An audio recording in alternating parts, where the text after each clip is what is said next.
মধ্যম সোনা পাহাড় জামে মসজিদের সম্মানিত খতিব হযরত মাওলানা আলহাজ ইকবাল হোসেন সাহেব।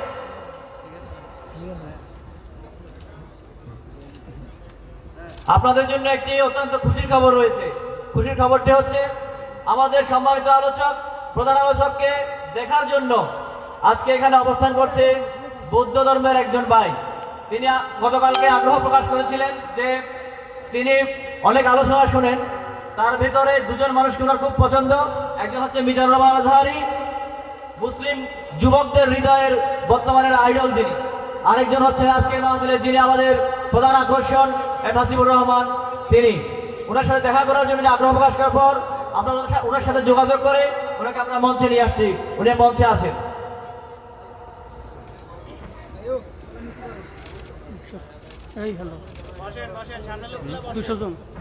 আমরা একটি ইসলামিক সঙ্গীত শুনবো। ইসলামিক সঙ্গীত করবে মোহাম্মদ আলী হাসান। এই ছেলেটি ওর হার্টে ছিদ্র ছিল, আমরা সম্মিলিতভাবে সবার কাছ থেকে আর্থিক কালেকশন করে তাকে আমরা চিকিৎসার মাধ্যমে সুস্থ করে নিয়ে আসছি আলহামদুলিল্লাহ। আমরা তার কাছ থেকে একটি আলী হাসান, তার কাছ থেকে একটি ইসলামিক সঙ্গীত শুনবো, তারপরে আমরা আলোচনা চলে যাবো ইনশাআল্লাহ।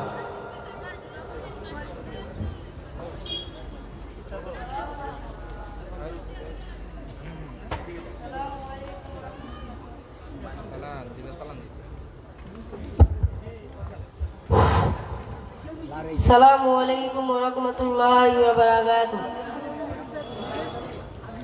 হৃদয় মাঝে মালা গাথি ছন্দে আর গানে, তুমি আমার ফুটন্ত ফুল মনের বাগানে। হৃদয় মাঝে মালা গাথি ছন্দে আর গানে, তুমি আমার ফুটন্ত ফুল মনের বাগানে। তুমি যে প্রিয় নবী,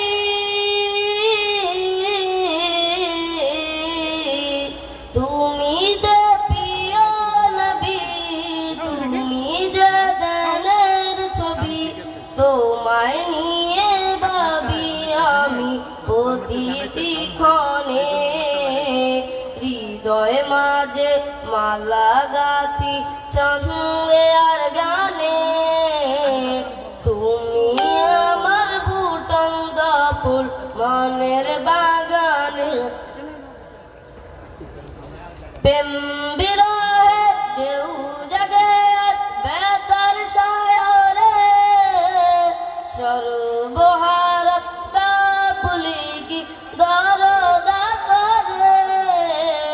প্রেম বিরহে ঢেউ জাগে আজ বেতার সায়রে, সর্বহারত কাপুলি কি দরদা করে।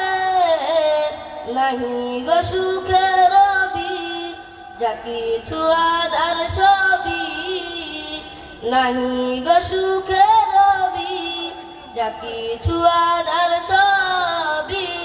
শ্রাবণ মেঘের মতো কাঁদি তোমার স্মরণে।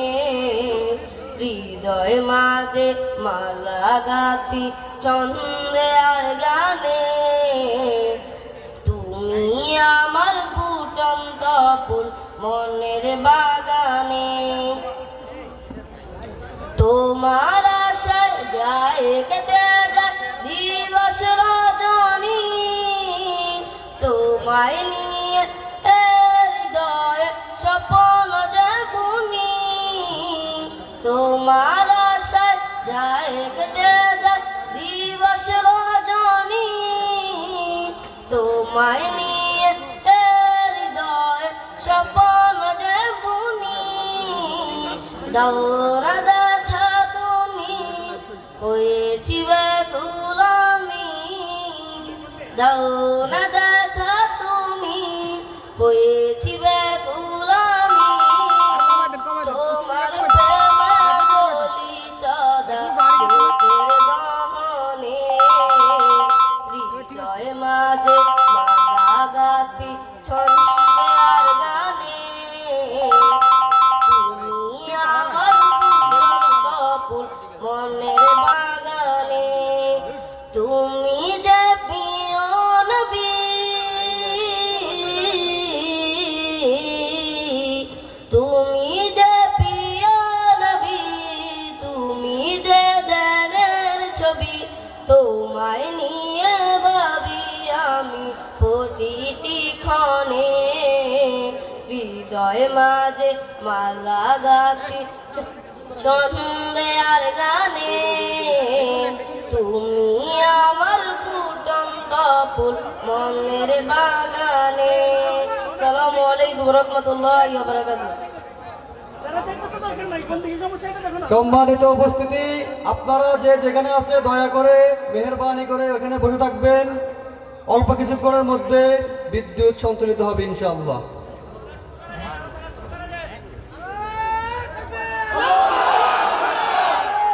হ্যালো, আমরা আলোচনায় চলে যাচ্ছি ইনশাআল্লাহ। আপনাদের সামনে এখন মহাগ্রন্থাল কোরআন থেকে তাফসীর পেশ করবেন।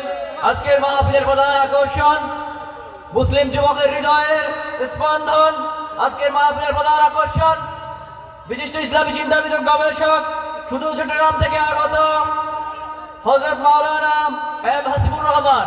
মাহফিল ইসলামিয়া কমিটির পক্ষ থেকে হযরতের প্রতি বিনীত অনুরোধ আলোচনা পেশ করার জন্য। আরে লাইট দি কি আছে জায়গার বারে নেই ক্যামেরা মানে কি দিয়ে।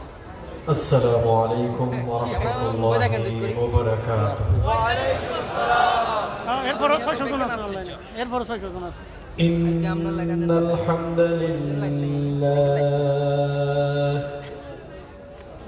ইন্নাল হামদালিল্লাহি আল্লাযী বিনি'মাতিহি তাতিম্মুস সালিহাত الذي علم القرآن خلق الإنسان وكرم وعلمه من البيان ما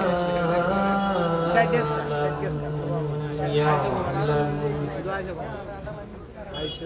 فسبحان الذي لا يحصى امتنانه باللسان ولا بالقلم نستغفره ونتوب إليه ونشهد أن لا إله إلا الله وحده لا شريك له ونشهد أن سيدنا وسندنا وحبيبنا وطبيبنا وطبيب أرواحنا محمدا عبد الله ورسوله أرسله بالحق بشيرا ونذيرا وداعيا إلى الله بإذنه وسراجا وقمرا منيرا أما بعد فقد قال الله تعالى في كلامه المجيد وفي فرقانه الحميد أعوذ بالله من الشيطان الرجيم بسم الله الرحمن الرحيم إن الله وملائكته يصلون على النبي يا أيها الذين آمنوا صلوا عليه وسلموا تسليما اللهم صل على محمد وعلى آل محمد كما صليت على إبراهيم وعلى آل إبراهيم إنك حميد مجيد اللهم بارك على محمد وعلى آل محمد كما باركت على إبراهيم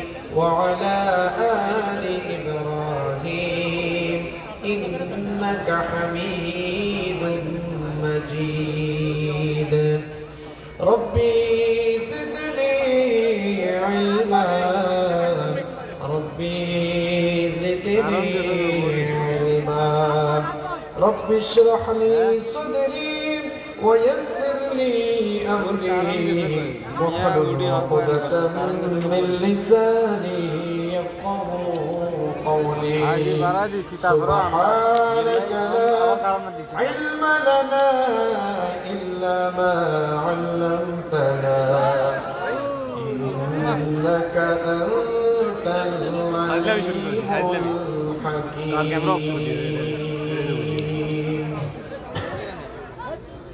صدق الله العظيم আইজো কি বারে ঘুরে লেছে না আল্লাহ মররা এ রবি আমার আল্লাহ মররা এ রবি আমার সব আল্লাহ মররা এ রবি আমার সব দমে দমে তনু মনে তারি অনুভব আল্লাহ আমার রব এই রবি আমার সব আল্লাহ আমার রব এই রবি আমার সব তোমার দুনিয়াতে আমি যেদিকে তাকাই অথই নিয়ামতে ডুবে আছি সবাই তোমার দুনিয়াতে আমি যেদিকে তাকাই অথই নিয়ামতে ডুবে আছি সবাই পাখালির গানে শুনি তসবিহ কলরব তসবিহ কলরব আল্লাহ আমার রব এই রবি আমার সব আল্লাহ আমার রব এই রবি আমার সব দমে দমে তনু মনে তারি অনুভব আল্লাহ আমার রব এই রবি আমার সব তোমার মদদ পেলে আমি আর না কিছু চাই তোমার প্রেমের অনল আমি কি দিয়ে নিভাই তোমার মদদ পেলে আমি আর না কিছু চাই তোমার প্রেমের অনল আমি কি দিয়ে নিভাই যার হয়েছ তুমি তার নেই যে পরাভব নেই যে পরাভব আল্লাহ আমার রব এই রবি আমার সব আল্লাহ আমার রব এই রবি আমার সব দমে দমে তনু মনে তারি অনুভব আল্লাহ আমার রব এই রবি আমার সব পড়েন আলহামদুলিল্লাহ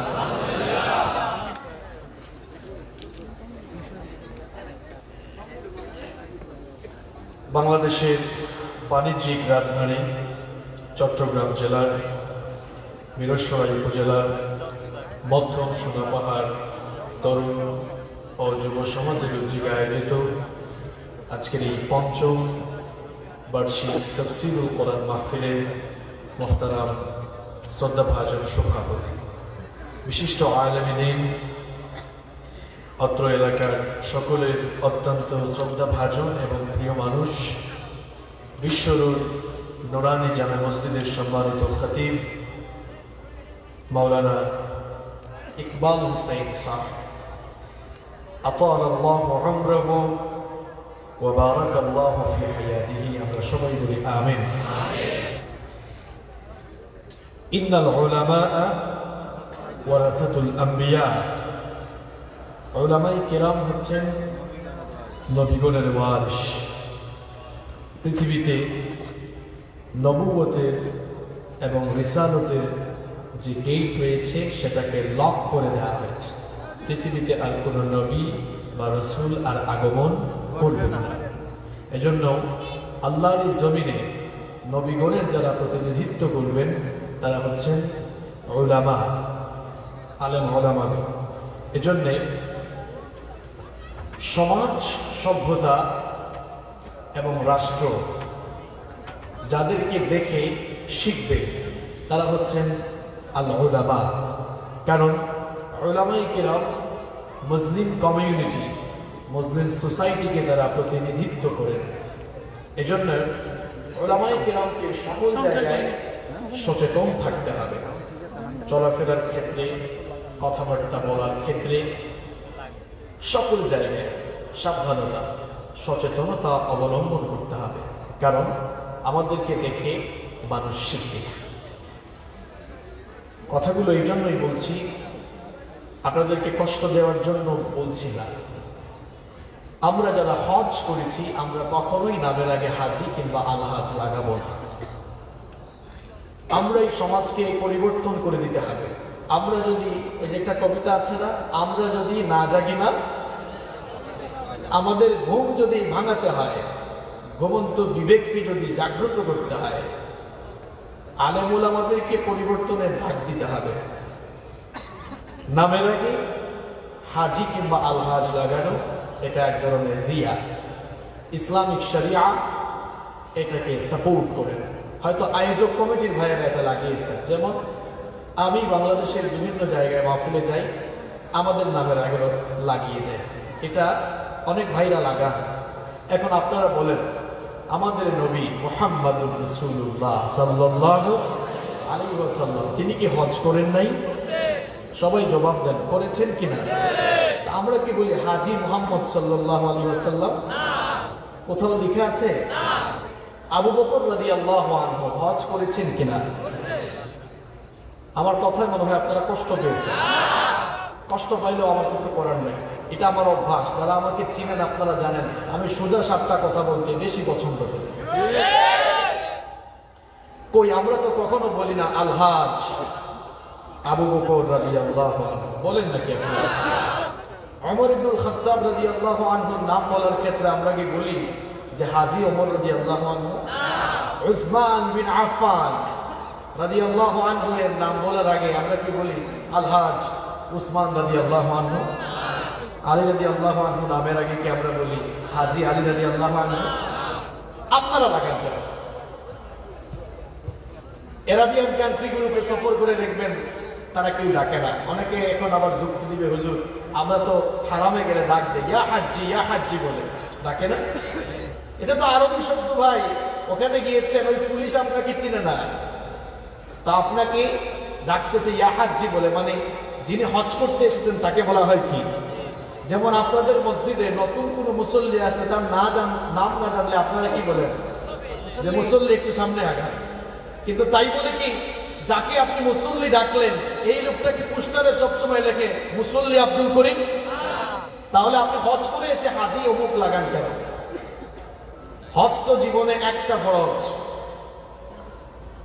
যদি একবার হজ করে একটা ফরজ আদায় করে হাজি লাগানো যায়, তাহলে এক লোক 5 ওয়াক্ত নামাজ আদায় করলো, ওই লোকটার কি দোষ করলো? সেও তো নামের আগে মুসল্লি লাগানো উচিত।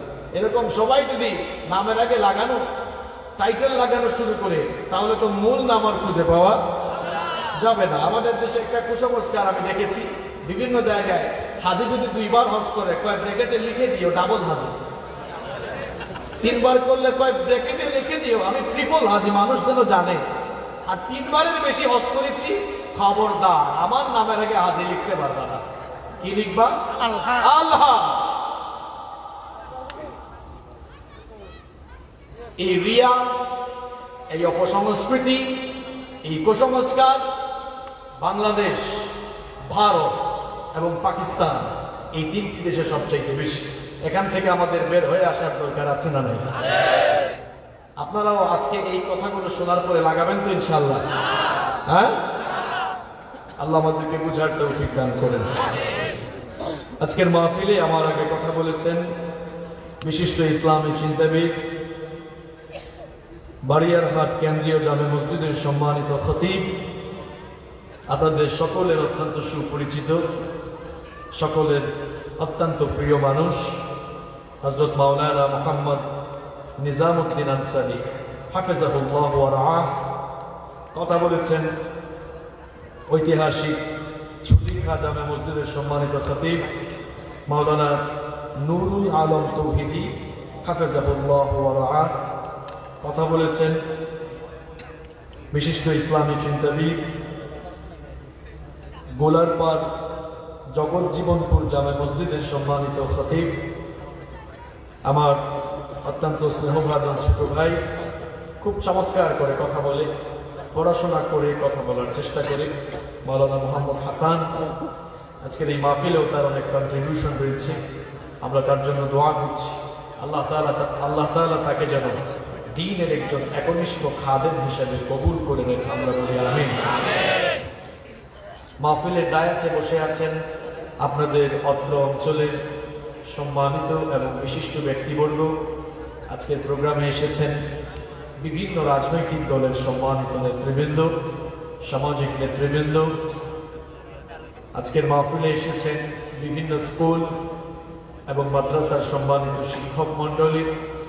আমার সামনে বসা অত্র এলাকার পার্শ্ববর্তী এবং দূর দূরান্ত থেকে আগত আল্লাহর দ্বীন প্রেমী, কোরআন প্রেমী, সর্বস্তরের তাওহীদি জনতা, যুগে যুগে আল্লাহর জমিনে আল্লাহর দ্বীনকে প্রতিষ্ঠার জন্য যারা সবচাইতে বেশি অগ্রণী ভূমিকা পালন করেছেন, আমার সম্মানিত যুবক এবং তরুণ ভাইয়েরা, স্কুল, কলেজ, ইউনিভার্সিটি এবং বিভিন্ন মাদ্রাসা পড়ুয়া, আমার প্রাণ প্রিয় মেধাবী ছাত্র ভাইয়েরা, মহিলা প্যান্ডেল থেকে এবং ঘরে বসে যারা শুনছেন, আমার শ্রদ্ধেয়া সম্মানিতা মা এবং বোনেরা, উপস্থিত মিডিয়ার কর্মী ভাইয়েরা, প্রাণ প্রিয় মিরসরাইবাসী, আপনারা সবাই কেমন আছেন? আলহামদুলিল্লাহ, আমিও আল্লাহর রহমতে ভালো আছি। আমাদের সকলকে ভালো রেখেছেন কে? আমাদেরকে সুস্থ রেখেছেন কে? কোরআনের এই মেলায় আমাদেরকে শামিল হওয়ার তৌফিক দিলেন কে? যিনি আমাদেরকে সুস্থ রাখলেন, ভালো রাখলেন, কোরআনের এই মেলায় শামিল হওয়ার তৌফিক দিয়েছেন, আমরা খুশি হয়ে সেই মহান রবের জন্য শুকরিয়া আদায় করছি, আলহামদুলিল্লাহ। সম্মানিত ভাইয়েরা, আজকের এই মাহফিল যারা কষ্ট করে আয়োজন করেছেন, বাস্তবায়ন করেছেন, আমরা দোয়া করছি আল্লাহ তাআলা যেন তাদের কষ্ট, শ্রম আর মেহনতকে কবুল করে নেন। এই কোনার ভাইদের কি হলো, কথা বলে না কেন? আজকের এই মাহফিলে আমরা যারা এসেছি, আল্লাহ তাআলা যেন আমাদের সকলের জীবনের গুনাহগুলো মাফ করে দেন। এই মাহফিলকে ওসিলা করে এই মধ্যম সোনাপাহাড় এলাকায় যতগুলো কবরস্থান রয়েছে, আল্লাহ তাআলা যেন কবরস্থানের সকল মুর্দেগানদের আযাবকে মাফ করে দেন। সম্মানিত ভাইয়েরা, আমরা কোরআনের মাহফিলে এসেছি, এজন্য একটি কিতাব থেকে আমরা কথা বলবো এবং শুনবো ইনশাআল্লাহ।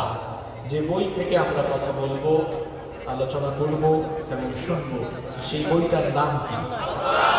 সবাই তো বললেন না, সবাই বলেন আল কোরআন। এই কিতাব নাজিল করেছেন কে? নাকি কারো সন্দেহ আছে? তো যারা বললেন না, সবাই আওয়াজ করে বলেন এই কিতাব নাজিল করেছেন কে? এই কিতাব কোন ভাষায় এসেছে? যেই ভাষায় এসেছে সেই ভাষার দাম কম না বেশি? এই কিতাব যেই ফেরেশতার মাধ্যমে এসেছে সেই ফেরেশতার নাম কি? জিবরিল। ওই ফেরেশতার দাম অন্যান্য ফেরেশতাদের চাইতে কম না বেশি? এই কোরআন যে মাসে এসেছে সেই মাসের নাম কি? রমজান মাসের চাইতে অন্য কোনো মাসের দাম বেশি? সবচাইতে দামি মাসের নাম কি? কোরআন যে রাতে এসেছে সেই রাতের নাম কি? লাইলাতুল কদর। সকল রাতের উপরে যে রাতটির শ্রেষ্ঠত্ব এবং মর্যাদা রয়েছে সেই রাতের নাম কোরআন। যার কাছে এসেছে তার নাম মুহাম্মদ সাল্লাল্লাহু। গোটা পৃথিবীর সমগ্র মানবতার উপরে তার শ্রেষ্ঠত্ব মর্যাদা কম নাকি সবার থেকে বেশি? তাহলে দেখেন আপনারা, কোরআন যেই ফেরেশতার মাধ্যমে আসলো, ফেরেশতার দাম বেড়ে গেল। যেই মাসে আসলো, মাসের দাম বেড়ে গেল। যেই রাতে আসলো, সেই রাতের দাম বেড়ে গেল। যেই ভাষায় নাজিল হলো, সেই ভাষার দাম বেড়ে গেল। যার উপরে নাজিল হলো তারও মর্যাদা বেড়ে গেল। তাহলে আমরা যারা এই কোরআন শুনতে আজকে আসলাম, আমাদের দামও আল্লাহর কাছে বাড়লো না কমলো? আসলেই বাড়বে না। কোরআনটাকে জীবনে মানতেও আল্লাহ তাআলা আমাদেরকে কোরআন মানার, কোরআন পড়ার, বুঝার তৌফিক দান করেন। সম্মানিত ভাইয়েরা, আমরা তাফসীরুল কোরআন মাহফিলে এসেছি, এজন্য সরাসরি কোরআন থেকে কথা বলবো ইনশাআল্লাহ। সবাই বলেন তো, এই কোরআনের ভেতরে কত পারা আছে? সবাই বলেন কত পারা? কোরআনে কারীমে সূরা আছে কয়টা? 114টা। কোরআনে কারীমে আয়াত আছে কয়টা? মতভেদ আছে? আমরা বলতে পারি মতভেদ আছে, আছে। আমরা বলতে পারি 6 বা 6.5 হাজারের বেশি। এবার আপনারা জবাব দেন, কোরআন সূরা আছে 114টা, সবচাইতে দামি সূরার নাম কি? সূরা ইখলাস না? সূরা কাউসার? তাহলে সূরাতুল ফাতিহা। কোনো সন্দেহ আছে? কেন সন্দেহ থাকবে? কারণ এটি এমন একটি সূরা, এমন একটি সূরা, মাল্লাম ইয়াকরা বিফাতিহাতিল কিতাব, ওই লোকটার সালাতই হবে না যেই লোকটা সালাতে, লা সালাতা লিমান লাম ইয়াকরা বিফাতিহাতিল কিতাব। সূরা ফাতিহা নামাজে না পড়লে নামাজ হবে? আপনাদের মসজিদের ইমাম সাহেব যদি সূরা ফাতিহা বাদ দিয়ে আর রহমান দিয়ে নামাজ শুরু করে দেন, নামাজ হবে? হবে না। গোটা কোরআনে কারীমে যা আছে সব কিছুর একটা খুলাসা, একটা সামারি, একটা নির্যাস আল্লাহ তাআলা সূরাতুল ফাতিহার ভেতরে দিয়ে দিয়েছেন। সুবহানাল্লাহ। এই জন্য কোরআনের সবচেয়ে দামি সূরার নাম হচ্ছে সূরাতুল ফাতিহা। এবার আপনারা বলেন, কোরআনের সবচেয়ে দামি সূরা যদি সূরাতুল ফাতিহা হয়, তাহলে কোরআনের সবচাইতে দামি আয়াত কোনটা? মাশাআল্লাহ। আপনারা ইসলাম সম্পর্কে পড়াশোনা করেন, তাহলে কোরআনে কারীমে যত আয়াত রয়েছে, সকল আয়াতের মধ্যে, লাগবে না নিয়ে যান, সকল আয়াতের মধ্যে সবচাইতে দামি আয়াতের নাম আয়াতুল কুরসি। আয়াত মানে তো আপনারা, আয়াত মানে তো আয়াত, আমরা সহজ বাংলায় বলতে পারি এটাকে বাক্য বা সেন্টেন্স, তাই না? আয়াত। আর কুরসি মানে কি? হ্যাঁ, চেয়ার। কুরসি মানে কি? আমি কিসের উপরে বসে আছি? ভালো তো, কোরআনে এতগুলো আয়াত আল্লাহ দিলেন, আর সবচাইতে দামি আয়াত কবরের আয়াত বানান নাই, মৃত্যুর আয়াত বানান নাই, জান্নাত বা জাহান্নামের আয়াত বানান নাই। সবচাইতে দামি আয়াত বানিয়েছেন চেয়ার, গদি, গদির আয়াত, চেয়ারের আয়াত। কারণ দুনিয়াতে মানুষ মরার আগ পর্যন্ত এই চেয়ার আর গদি নিয়েই টানাটানি করে। এই জন্য কোরআনের সবচাইতে দামি আয়াত আল্লাহ তাআলা গদির নামে দিয়েছেন, চেয়ারের নামে দিয়েছেন। আমরা তো চেয়ারে বসলে হুঁশ থাকে না, যে যখন চেয়ারে সে তখন গিয়ারে, যে যখন চেয়ারে সে তখন। কতদিন আর থাকি চেয়ারে? দেখা যায় চেয়ার থাকে কিন্তু ব্যক্তির পরিবর্তন। আপনাদের ইউনিয়ন পরিষদের চেয়ারম্যান সাহেব সারা জীবন কি একজন আছে, না বারবার পরিবর্তন হচ্ছে? এবার বলেন, আল্লাহ তাআলারও ক্ষমতার একটা চেয়ার আছে, ওই চেয়ারে আজ পর্যন্ত কোনো পরিবর্তন এসেছে? কিয়ামত পর্যন্ত হওয়ার কোনো সম্ভাবনা আছে? কেমন চেয়ার চিন্তা করেন, আপনি এই চেয়ারে বসে এত গিয়ার দেখান, অথচ আপনার কোনো স্ট্যাবিলিটি নেই, আপনার কোনো স্থায়িত্ব নেই। তাহলে আয়াতুল কুরসি যদি হয় আরবি, আমরা এর বাংলা করতে পারি সহজ বাংলা, গদির আয়াত, চেয়ারের আয়াত, ক্ষমতার আয়াত। আমরা আজকে কোরআনের সবচাইতে দামি আয়াত, সবচাইতে ফজিলতপূর্ণ, সবচাইতে শ্রেষ্ঠ আয়াত থেকে তাফসীর শুনবো ইনশাআল্লাহ। তাহলে আমরা আজকে যে আয়াত থেকে আলোচনা শুরু করব, সেই আয়াতটার নাম কি সবাই বলেন? যারা কথা বলে না তারা কি খড় চিবায় নাকি? আমরা যে আয়াত থেকে তেলাওয়াত করব সেই আয়াতের নাম আয়াতুল কুরসির বাংলা কি? চেয়ারের আয়াত। কিসের আয়াত? তাহলে আমরা শুরু করি, চলেন আমরা সরাসরি তেলাওয়াতের মাধ্যমে শুরু করি। পড়েন আমার সাথে, আউযু বিল্লাহি মিনাশ শাইতানির রাজিম, বিসমিল্লাহির রাহমানির রাহিম।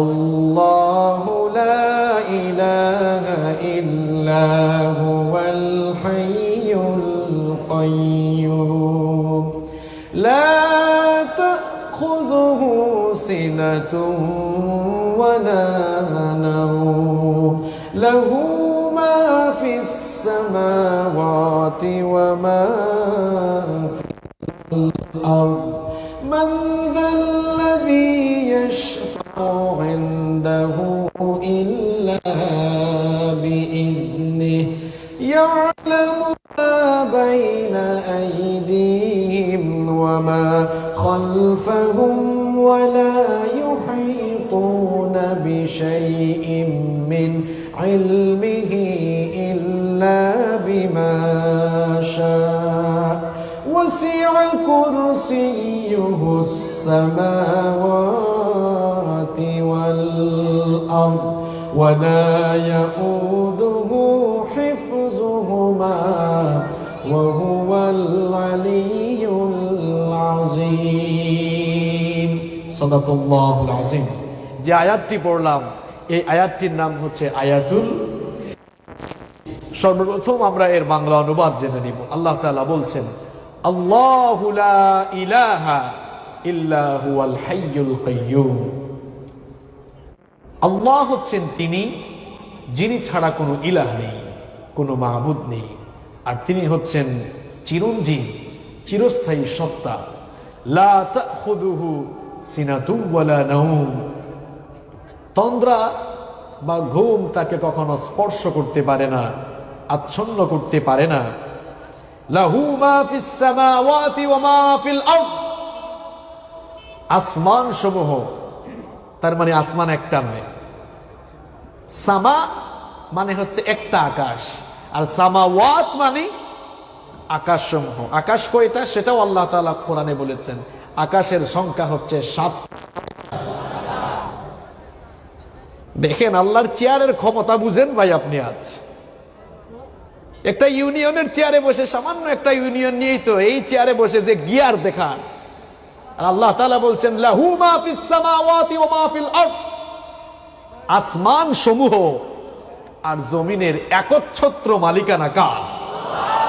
কি বিরাট ক্ষমতা, চিন্তা করেছেন? আল্লাহু আকবার।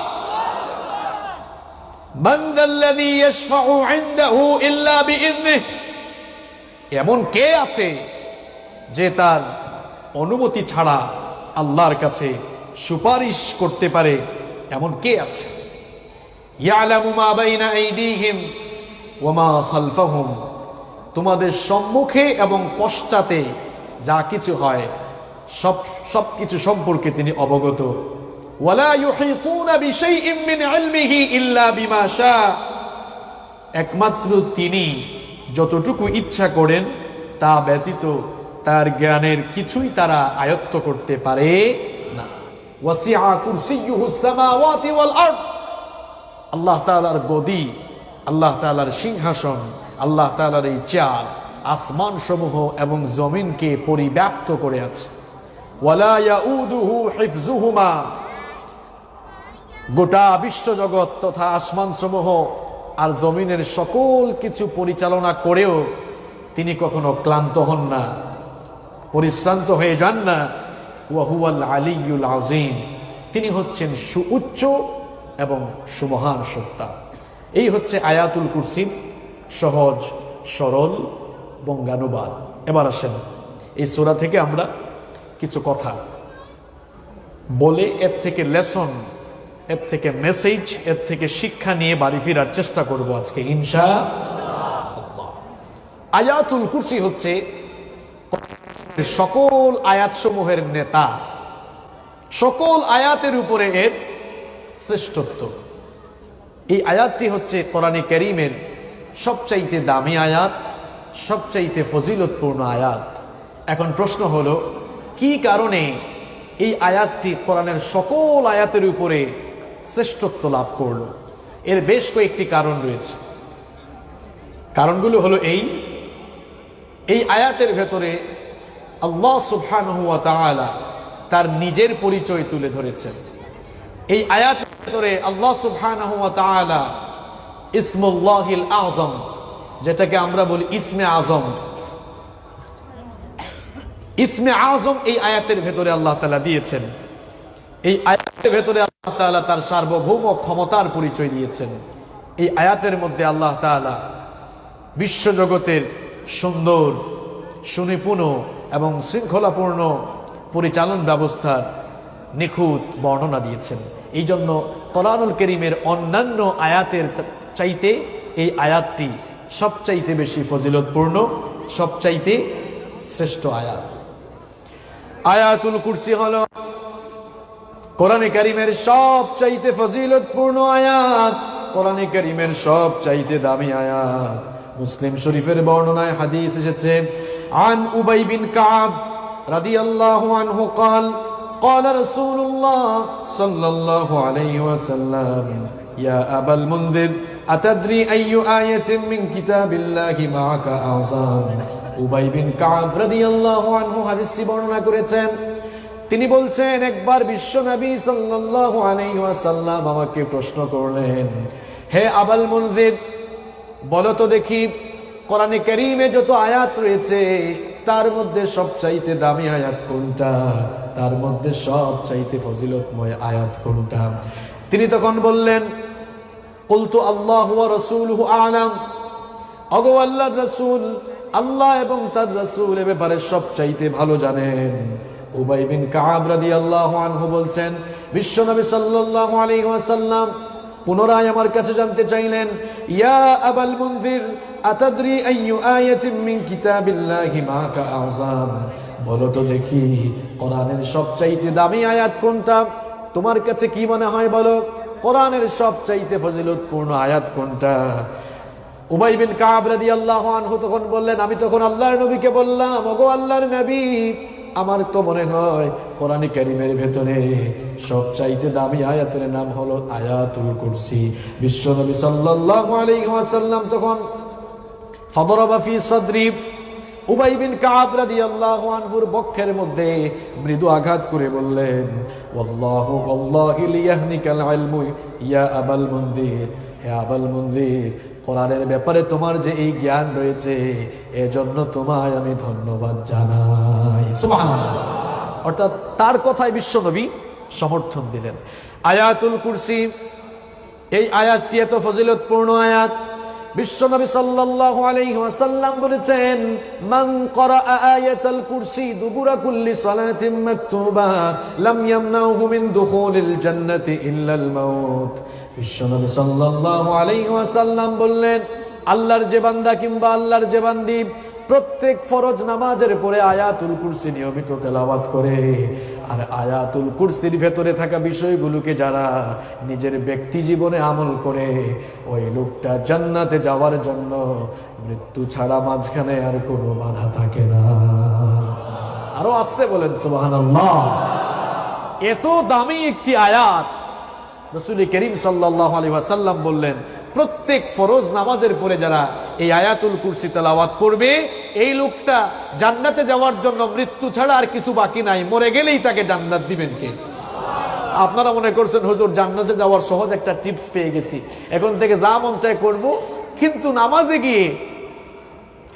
গিয়ে নামাজের শেষে আয়াতুল কুরসি তেলাওয়াত করে একেবারে জান্নাতের টিকিট নিয়ে দুনিয়া থেকে আমরা চলে যাবো। এত সোজা নাকি? আয়াতুল কুরসির ভেতরে কি আছে তা আপনার জীবনেও থাকার দরকার আছে না নাই? হ্যাঁ, আপনি বুঝলেন না, এটা চেয়ারের আয়াত, এটা গদির আয়াত। আর পৃথিবীতে এই গদি নিয়ে চেয়ার নিয়ে সবচেয়ে বেশি সমস্যা হয়। শুধুমাত্র গদির কারণে, চেয়ারের কারণে, ক্ষমতার কারণে মানুষ মানুষকে জেলখানার ভেতরে ঢুকায়। শুধুমাত্র ক্ষমতার কারণে, চেয়ারের কারণে মানুষ মানুষের বাড়ি ঘর জ্বালিয়ে দেয়। শুধুমাত্র ক্ষমতার কারণে, চেয়ারের কারণে মানুষ মানুষের উপরে জুলুম চালায়। শুধুমাত্র ক্ষমতার কারণে মানুষ মানুষকে ফাঁসি দিয়ে দুনিয়া থেকে বিদায় করে দেয়। এটা কি খুব ছোটখাটো আয়াত মনে করেন আপনি? এটা ছোটখাটো আয়াত মনে করেন আপনি? এটা নিয়েই তো গোটা দুনিয়ায় সবচাইতে বড় সমস্যা। এই জন্য আল্লাহ বলছেন এটার উপরে থাকলেই মরে গেলে জান্নাত দিবেন কে? এটা এমনি এমনি কোরআনের সবচেয়ে দামি আয়াত হইছে না? সম্মানিত ভাইয়েরা, আয়াতুল কুরসি কোরআনে কারীমের সবচাইতে দামি আয়াত। বিশ্বনবী সাল্লাল্লাহু আলাইহি ওয়াসাল্লাম বলছেন, যেই ঘরের ভেতরে আয়াতুল কুরসি তেলাওয়াত হয় শয়তান ওই ঘরের ভেতরে কখনো ঢুকতে পারে না। আল্লাহ, কি পাওয়ারফুল আয়াত! যেই ঘরে আয়াতুল কুরসি তেলাওয়াত হয় সেই ঘরে শয়তান, জিন বা ভূত কখনো আসর করতে পারে। আবার বিশ্বনবী সাল্লাল্লাহু আলাইহি ওয়াসাল্লাম বললেন, আল্লাহর যেই বান্দা রাতের বেলা ঘুমাতে যাওয়ার আগে আয়াতুল কুরসি তেলাওয়াত করে ঘুমাতে যায়, ঘুম থেকে ওঠার আগ পর্যন্ত ওই লোকটাকে আল্লাহ পাক তার জিম্মার ভেতরে রেখে দেয়। ঘুমাতে যাওয়ার আগে আয়াতুল কুরসি তেলাওয়াত করে ঘুমান, ঘুম ভাঙার আগ পর্যন্ত আপনাকে হেফাজত করবেন কে?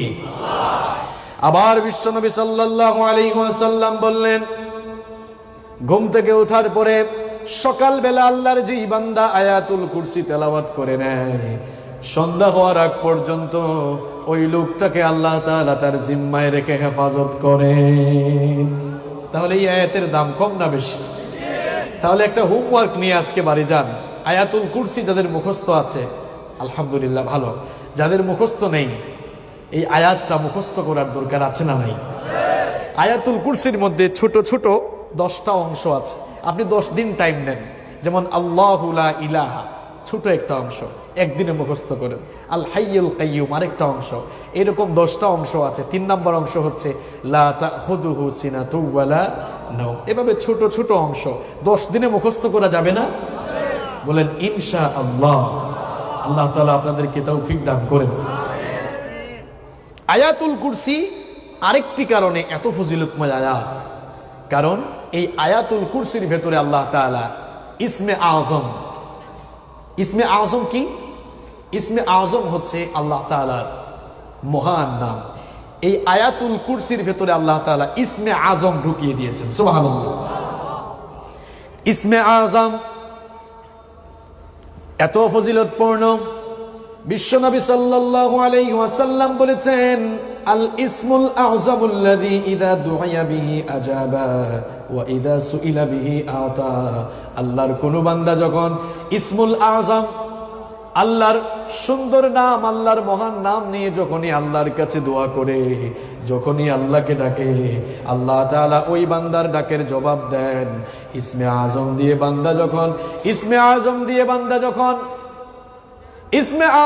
বান্দা যখন আল্লাহর কাছে কোনো কিছু চায়, আল্লাহ তাআলা ওই বান্দার দোয়াটাকে কখনো ফিরিয়ে দেন না। ইসমে আযম দিয়ে বান্দা যখন আল্লাহর কাছে কিছু চায়, আল্লাহ তাআলা বান্দার সকল চাওয়া পরিপূর্ণ করে দেন। তাহলে এই ইসমুল্লাহিল আযম বা ইসমে আযম আয়াতুল কুরসির ভেতরে রয়েছে। ইবনে মাজার বর্ণনায় হাদিস এসেছে, عن أبي أمامة رضي الله عنه أن رسول الله صلى الله عليه وسلم قال ইসমুল্লাহিল আযম ফি সুওয়ারিন মিনাল কুরআনি সালাস। আবু উমামা রাদিয়াল্লাহু আনহু হাদিসটি বর্ণনা করেছেন।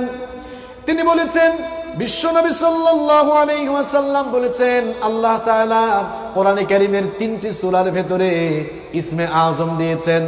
এক নম্বর হলো সূরাতুল বাকারার 255 নম্বর আয়াতে, অর্থাৎ আয়াতুল কুরসির ভেতরে আল্লাহ তাআলা তার ইসমে আযম আল আলিয়ুল আযীম আল হাইয়ুল কাইয়ুম দিয়ে দিয়েছেন। এরপরে 2 নম্বর হলো সূরা আলে ইমরান। সূরা আলে ইমরানের শুরুতে রব্বুল আলামিন বলছেন আলিফ লাম মিম আল্লাহু লা ইলাহা ইল্লা হুয়াল হাইয়ুল কাইয়ুম। এখানে আল্লাহ তাআলা তার ইসমে আযম দিয়ে দিয়েছেন। আর 3 নম্বর হলো সূরাতুত তাহা এর 111 নম্বর আয়াত ওয়া আনাতিল ওয়ুজুহু লিল হাইয়িল কাইয়ুম। এই 3টি আয়াতের 3টি সূরার 3টি আয়াতে আল্লাহ তাআলা ইসমে আযম ঢুকিয়ে দিয়েছেন। এই ইসমে আযমের ফজিলত এত বেশি, ইসমে আযম দিয়ে বান্দা যখন দোয়া করে সঙ্গে সঙ্গে আল্লাহ তাআলা বান্দার ডাকের জবাব দেন। ইসমে আযম দিয়ে বান্দা যখন আল্লাহর কাছে কোনো কিছু চায় আল্লাহ তাআলা সঙ্গে সঙ্গে বান্দার চাওয়া পূরণ করে। তাহলে আয়াতুল কুরসি কেন এত ফজিলতময়? অনেকগুলো কারণ আমরা জানলাম। তার মধ্যে আরো একটি কারণ, আয়াতুল কুরসির ভেতরে ইসমে আযম দিয়েছেন কে? এবার আসলে আমরা শুরু করি।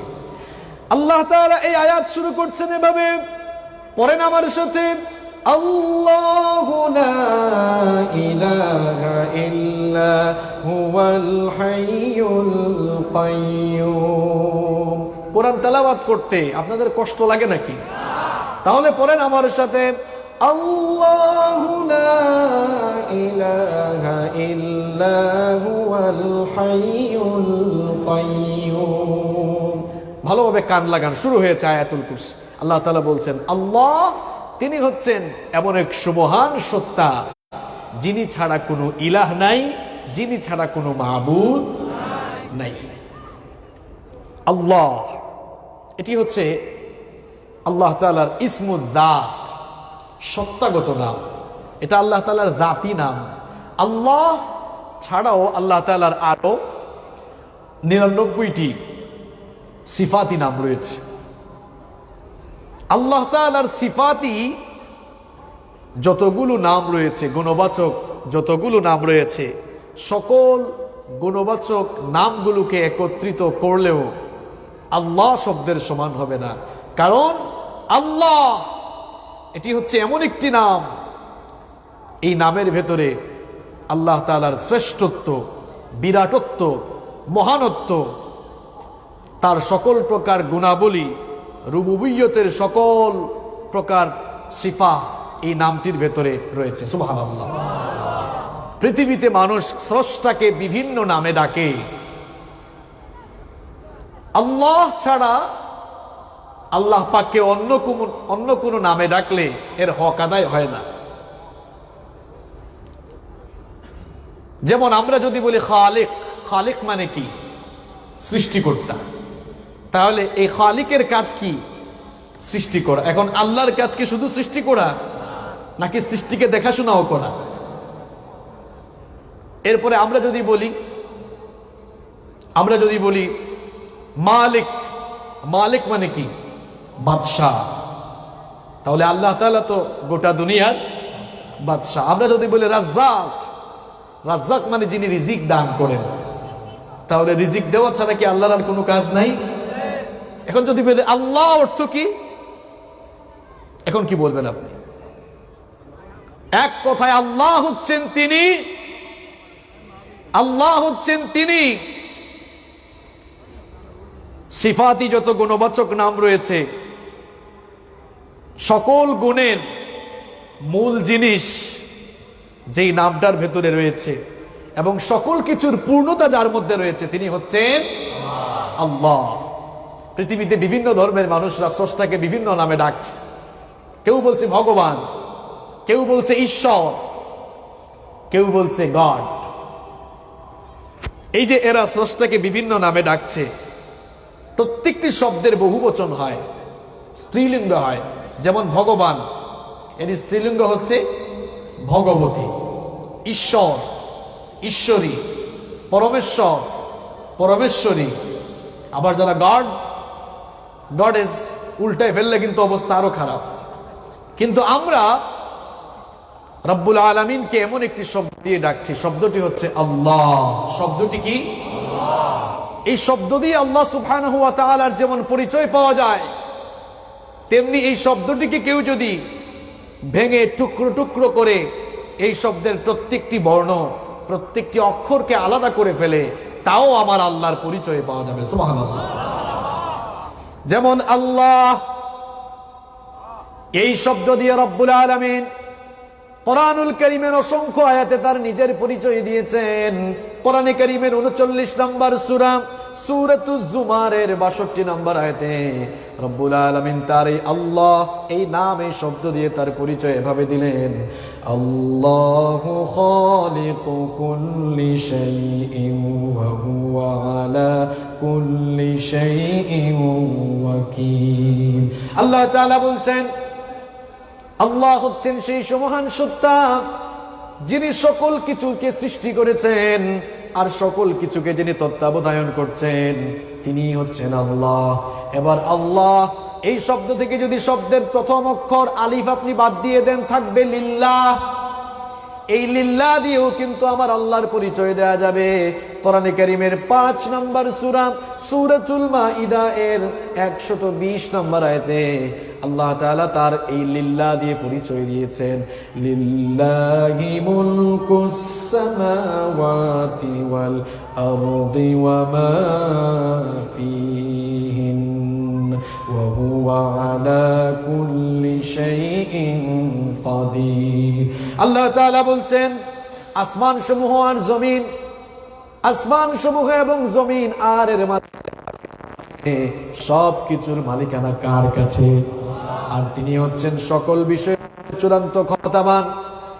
আমার ভাইয়েরা ভালো করে শুনেন, একটু মনোযোগ দেন। দেখেন, আল্লাহ শব্দটি দিয়ে যেমন আল্লাহর পরিচয় দেয়া গিয়েছে, আবার আল্লাহ থেকে প্রথম অক্ষর বাদ দিয়ে লিল্লাহ দিয়েও যেমন আল্লাহর পরিচয় দেওয়া যায়। এবার লিল্লাহ থেকে একটা লাম কেটে দিলে থাকবে লাহু। এই লাহু আমার আল্লাহর পরিচয় দেওয়া যায়।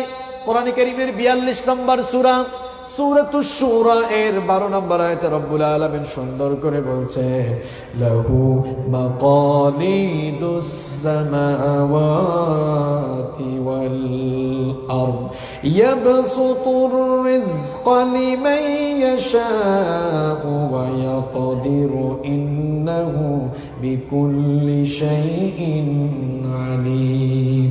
আল্লাহ তাআলা বলছেন, আসমান সমূহ আর জমিনে যা কিছু আছে সব কিছুর চাবিকাঠি আমার হাতে।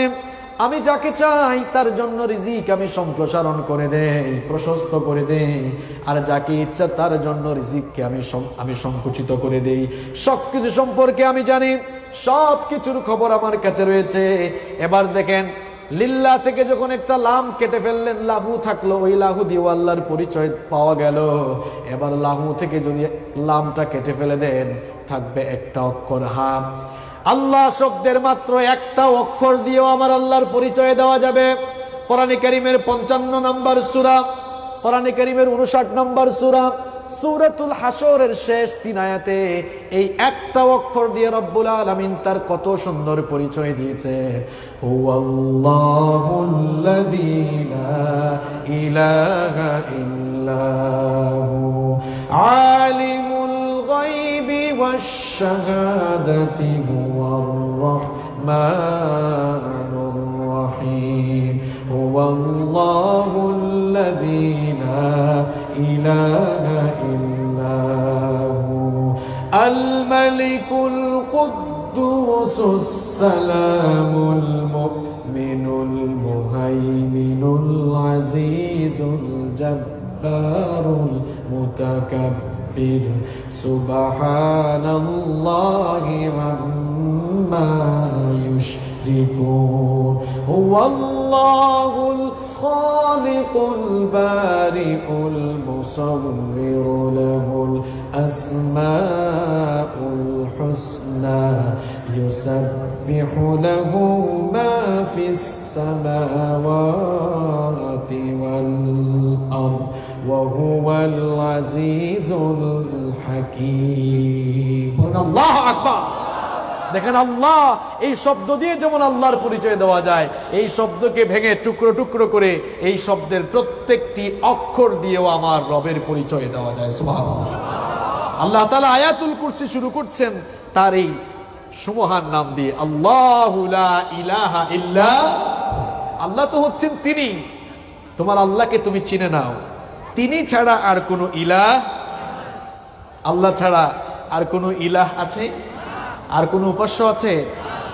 সূরাতুল ইখলাসের মধ্যে রব্বুল আলামিন বলছেন, কুল হুয়াল্লাহু আহাদুনিল্লাহুস সামাদু লাম ইয়ালিদ ওয়া লাম ইউলাদ ওয়া লাম ইয়াকুল লাহু কুফুয়ান আহাদ।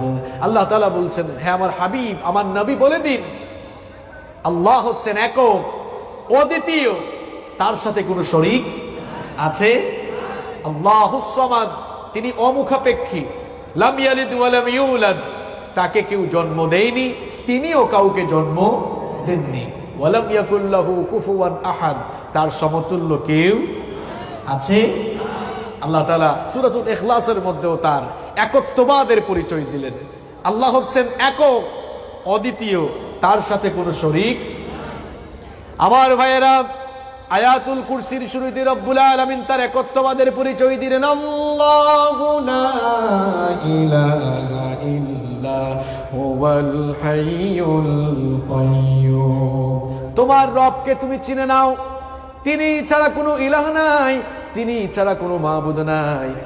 তার সাথে যদি আরো একাধিক ইলাহ থাকতো, তার সাথে ক্ষমতার পার্টনার হিসাবে যদি একাধিক খোদা থাকতো, একাধিক আল্লাহ থাকতো, তাহলে কি হতো? এবার শুনেন, কোরআনে কারীমের 21 নম্বর সূরা সূরাতুল আম্বিয়া এর 22 নম্বর আয়াতে রব্বুল আলামিন সুন্দর করে বলছেন, লাউ কানা ফীহিমা আলিহাতুন ইল্লাল্লাহু লাফাসাদাতা ফাসুবহানাল্লাহি রাব্বিল আরশি আম্মা ইয়াসিফুন। আল্লাহ তাআলা বলছেন, যদি আল্লাহর সাথে আরো একাধিক ইলাহ থাকতো, একাধিক উপাস্য থাকতো, তাহলে জমিনে বিশৃঙ্খলা সৃষ্টি হয়ে যেত। বলেন তো, আসমানের ইলাহ যদি একজন হতো আর জমিনের ইলাহ যদি আরেকজন হতো, গন্ডগোল হওয়ার সম্ভাবনা ছিল কি ছিল না? একটা ঘরের পরিচালক একজন হওয়া ভালো না দুইজন হওয়া ভালো? দুইজন হইলেই কিন্তু মতের অমিল আসবে, মতের ভিন্নতা দেখা দিবে। বিশ্ব জগৎকে পরিচালনায় মতের ভিন্নতা দেখা দিলেই সমস্যা। যদি আসমানের মালিক একজন হয়, জমিনের মালিক একজন হয়, তাহলে সূর্য তো আসমান থেকেই আলো দেয়। এখন আসমানের ক্ষুধা জমিনের ক্ষুধার উপরে যদি রাগ করে বলে, ঠিক আছে, তোমার জমিনে আর সূর্যের আলো দেওয়া হবে না, তাহলে বিশৃঙ্খলা হতো কি হতো না? একাধিক ইলাহ থাকলে একজন বলতো আজকে দিন হোক, আজকে আর রাত করার দরকার নাই, আরেকজন বলতো না আজকে রাত থাকুক, আজকে দিন দেওয়া দরকার নেই। একাধিক ইলাহ থাকলে একজন বলতো আজকে বৃষ্টি দেই, আরেকজন বলতো না আজকে একটু রোদ দিই। তো এরকম হইলে ঝামেলা হইতো। এজন্য আল্লাহ তাআলা বলছেন, লাউ কানা ফীহিমা আলিহাতুন ইল্লাল্লাহু লাফাসাদাতা, যদি আল্লাহর সাথে একাধিক ইলাহ থাকতো তাহলে জমিনে ফাসাদ সৃষ্টি হতো, গন্ডগোল গ্যাঞ্জাম লেগে যেত। আবার দেখেন কোরআনে কারীমের 23 নম্বর সূরা সূরাতুল মুমিনুনের 91 নম্বর আয়াতে রব্বুল আলামিন আরো সুন্দর করে বলছেন, মাত্তাখাযাল্লাহু মিন ওয়ালাদিন ওয়া মা কানা মাআহু মিন ইলাহিন ইযাল লাযাহাবা কুল্লু ইলাহিন বিমা খালাকা ওয়া লা'আলা বা'দুহুম আলা বা'দ সুবহানাল্লাহি আম্মা ইয়াসিফুন। আল্লাহ তাআলা বলছেন, আল্লাহ তাআলা কাউকে সন্তান হিসাবে গ্রহণ করেন নাই। তার সাথে যদি একাধিক ইলাহ থাকতো, তার ক্ষমতায় যদি কোনো পার্টনার থাকতো, কোনো শরিকানা থাকতো, কোনো জোট থাকতো, তাহলে প্রত্যেক ইলাহ তাদের নিজস্ব সৃষ্টি নিয়ে আলাদা হয়ে যেত। প্রত্যেকেই প্রত্যেকের সৃষ্টি নিয়ে আলাদা হয়ে যেত, আরেকজন আরেকজনের উপরে চড়াও হয়ে যেত। তখন জমিনের মধ্যে ফাসাদ সৃষ্টি হয়ে যেত, বিশৃঙ্খলা সৃষ্টি হয়ে যেত। জমিনের মধ্যে যেন শৃঙ্খলা থাকে, জমিনে শৃঙ্খলা জমিনের যে শৃঙ্খলা রয়েছে, এই শৃঙ্খলা দেখেও কি তোমরা বুঝো না এই জমিনের একক মাবুদ হলেন আল্লাহ। আল্লাহ তাআলা তার সেই একত্ববাদের পরিচয় আয়াতুল কুরসির শুরুতেই দিলেন, আল্লাহু লা ইলাহা ইল্লা হুয়াল হাইয়ুল কাইয়্যুম। আল্লাহ তাআলা তার সেই একত্ববাদের পরিচয় দিচ্ছেন। আল্লাহ হচ্ছেন সেই সুমহান সত্তা যিনি ছাড়া কোনো ইলাহ। এই পৃথিবীতে বহু মানুষ আছেন এক ইলাহের ইবাদত বাদ দিয়ে বহু ইলাহ বানিয়ে, এমনকি তারা নিজেরা তাদের ইলাহকে নিজেরাই বানিয়ে তাদের সামনে মাথা নত করছে, তাদেরকে পূজা করছে, তাদেরকে উপাসনা করছে। এবার রব্বুল আলামিন তাদেরকে লক্ষ্য করে বলছেন কোরআন কারীমের 22 নম্বর সূরা সূরাতুল হাজ্জের 73 নম্বর আয়াত থেকে বলছেন, ইন্নাল্লাযীনা তাদউনা মিন দুনিল্লাহি লা ইয়াখলুকু যুবাবান ওয়ালাউ ইজতামাউ লাহু ওয়া ইন ইয়াসলুবহুমুয যুবাবু শাইআন লা ইয়াস্তানকিদুহু মিন দু'ফাত الطالب والمطلوب ما قدر الله حق قدره إن الله لقوي عزيز। আল্লাহ তাআলা বলছেন নিশ্চয়ই যারা আল্লাহকে বাদ দিয়ে অন্য কারো ইবাদত করে, অন্য কারো উপাসনা করে, অন্য কাউকে ডাকে, এদের এক্সাম্পল হলো, এদের উদাহরণ হলো মশার মতো। এদের উদাহরণ হলো মশার মতো।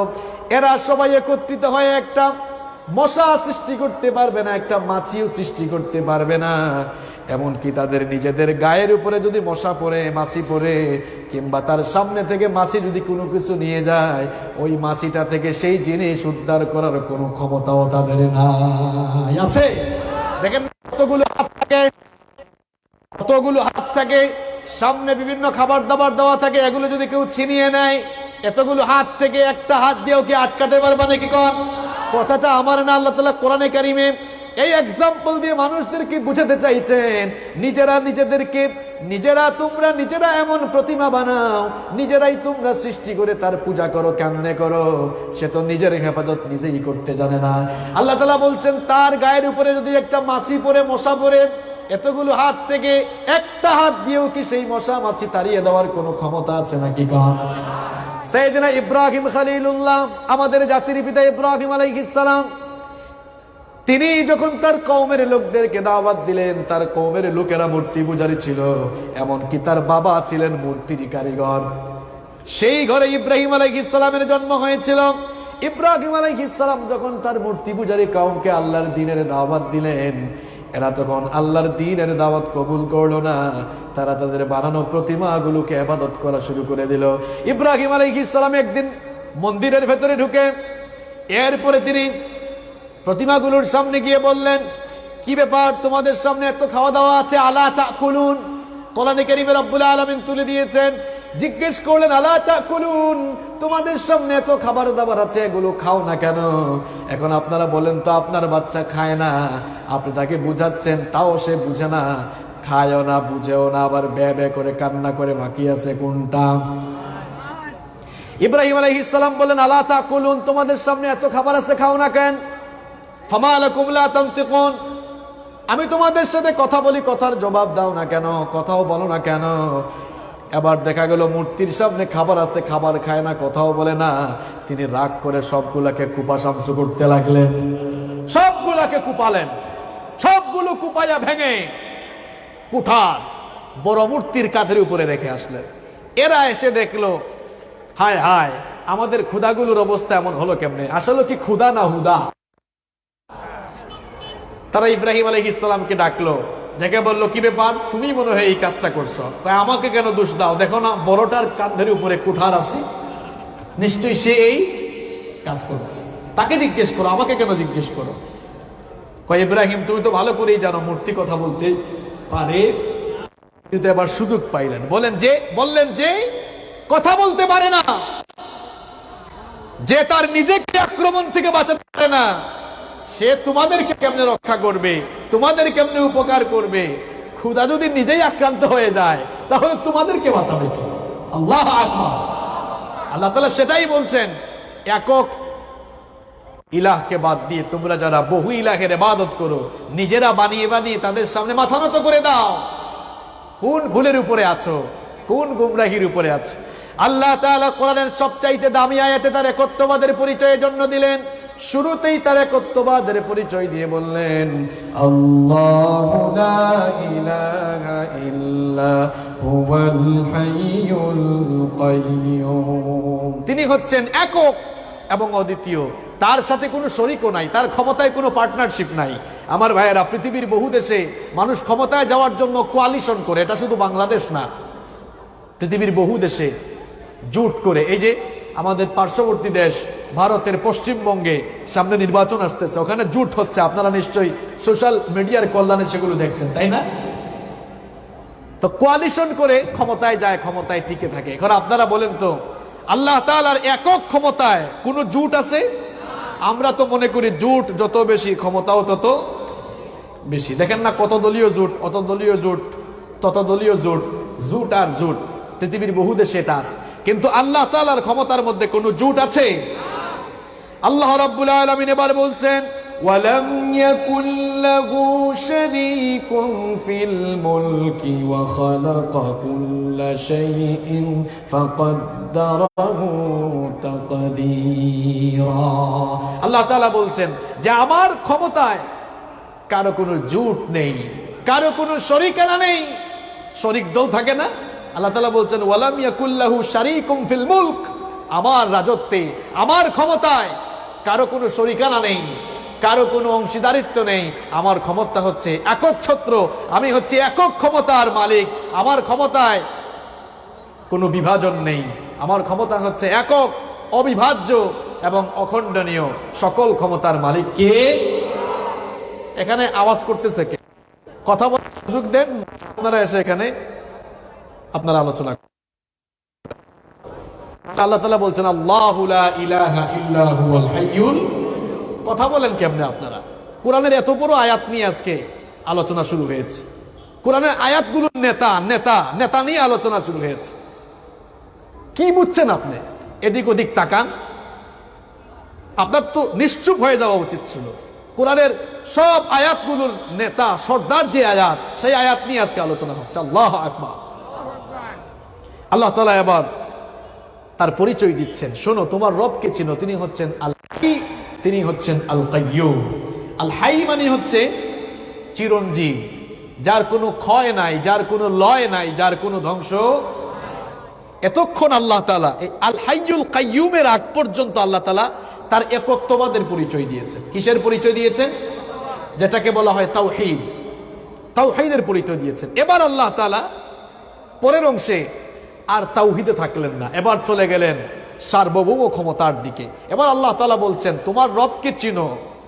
যে গদির আয়াত, এই গদির আয়াত পরে, চেয়ারের আয়াত পরে, ক্ষমতার আয়াত পরে তোমার রবকে চিনো। তিনি হচ্ছেন আল হাই আল কাইয়্যুম, তিনি হচ্ছেন চিরঞ্জীব, যার কোনো ক্ষয় নাই, লয় নাই, ধ্বংস নাই। তিনি হচ্ছেন আল কাইয়্যুম, তিনি চিরস্থায়ী। এবার সার্বভৌমত্বের পরিচয় দেওয়া হচ্ছে, সার্বভৌম ক্ষমতা, সকল ক্ষমতার মালিক কে? আপনারা তো বলেন আপনারা। দেখেন না, ইলেকশন আসলে আপনাদেরকে কি পাম দেয়, কয় সকল ক্ষমতার মালিক নাকি আপনারা। নাউযু বিল্লাহি মিন যালিক। এটা সরাসরি কোরআনের এই আয়াতের সাথে সাংঘর্ষিক কথা। কোরআনের এই একটা আয়াত নয়, বহু আয়াতে আল্লাহ তাআলা বলছেন, যেমন আন্নাল কুওয়াতা লিল্লাহি জামিআ। আল্লাহ তাআলা সরাসরি বলছেন সকল ক্ষমতার উৎস হচ্ছেন, সকল ক্ষমতার উৎস কে? সকল ক্ষমতার মালিক কে? এখন আপনারা যদি সকল ক্ষমতার মালিক হন, তাহলে আপনাদের তো শুরু আছে, শেষও। শুরু আছে, শেষ আছে, সে কি কখনো ক্ষমতার মালিক হতে পারে? আবার আপনাদের ক্ষমতার তো কোনো স্টেবিলিটি নেই। কেউ 5 বছরের জন্য আছে, 10 বছর, 12 বছর, এরকম আছে না নাই?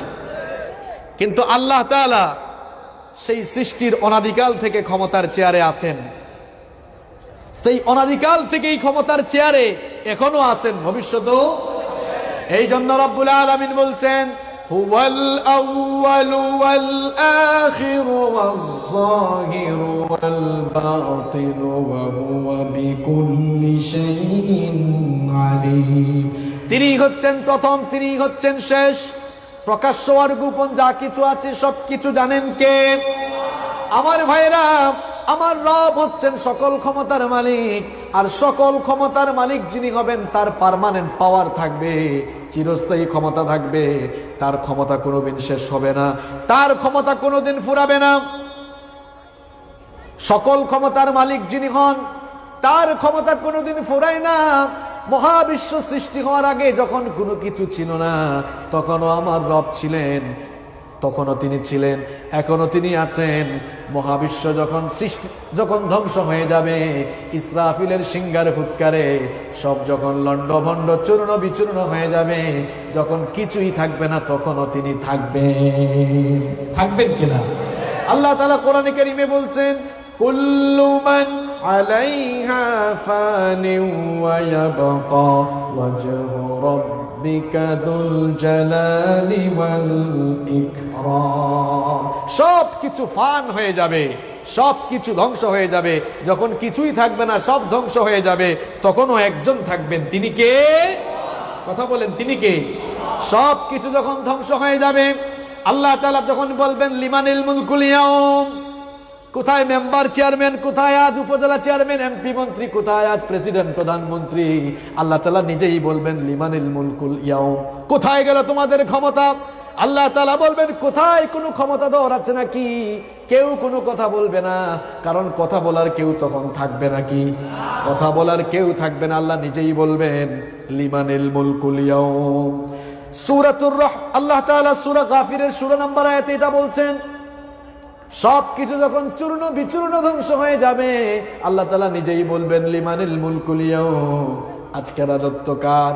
কোথায় রাজা বাদশা আর কোথায় ক্ষমতাধর ব্যক্তিরা? কেউ কোনো কথা বলবে না। আল্লাহ তাআলা তখন নিজেই জবাব দিবেন লিল্লাহিল ওয়াহিদিল কাহ্হার। ক্ষমতা কেবল আজ একজনের চলবে, তিনি কে?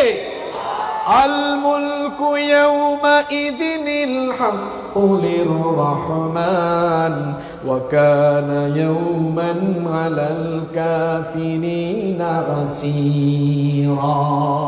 আজ কেবলমাত্র রহমানের রাজত্ব চলবে, তার রাজত্বের উপরে কারো রাজত্ব চলবে না। আর কাফেরদের জন্য সেই দিনটা বড় দুর্বিষহ দিন হবে, কঠিন দিন আগে যাবে। আমার ভাইরা, সকল ক্ষমতার মালিক যিনি হবেন তার পার্মানেন্ট পাওয়ার থাকবে। আমার আল্লাহ হচ্ছেন সকল ক্ষমতার মালিক। যখন কোনো কিছু ছিল না তখন তিনি ছিলেন, এখনো তিনি আছেন। যখন কিছু থাকবে না তখনও তিনি থাকবেন। এই জন্য তিনি হচ্ছেন সকল ক্ষমতার। আপনারা সকল ক্ষমতার মালিক কেমনে হন? সামান্য পেট ব্যথা হইলেই তো আপনারা বিছানায় পড়ে ঘোরাঘুরি করেন। আর ডায়রিয়া হয়ে যদি কয়েকবার টয়লেটে চলে যায়, টয়লেট থেকে আসার পর বলে আয়ান নফারুম, পারবেন না কেন? আপনি না সকল ক্ষমতার মালিক? দেখেন, একটা সাপ ছেড়ে দেন, দেখবেন কি দৌড়াদৌড়ি শুরু হয়। মাহফিল ফালাইয়া থুইয়া সবাই দৌড়াবে, সমানে দৌড়াবে। তো দৌড়ান কেন? আপনারা না সকল ক্ষমতার মালিক? সকল ক্ষমতার মালিক তো হবেন তিনি, যার কোনো শুরুও নাই, যার কোনো শেষও। আয়াতুল কুরসিতে আল্লাহ সেই কথাই বলছেন। আল্লাহ হচ্ছেন সকল ক্ষমতার মালিক। আল্লাহ হচ্ছেন সকল ক্ষমতার মালিক। আল্লাহু লা ইলাহা ইল্লা হুয়াল হাইয়ুল কাইয়্যুম। আল্লাহ হচ্ছেন তিনি, যিনি ছাড়া কোনো ইলাহা নাই। আর তিনি চিরঞ্জীব, চিরস্থায়ী, যার কোনো ক্ষয় নাই, লয় নাই, ধ্বংস নাই। আমাদের জন্ম আছে, মৃত্যু আছে, আল্লাহর জন্মও নাই, মৃত্যুও। তিনি হচ্ছেন চিরঞ্জীব এবং চিরস্থায়ী সত্তা। এজন্য তিনিই হচ্ছেন সকল ক্ষমতা। সকল ক্ষমতার মালিক হচ্ছেন আমার আল্লাহ।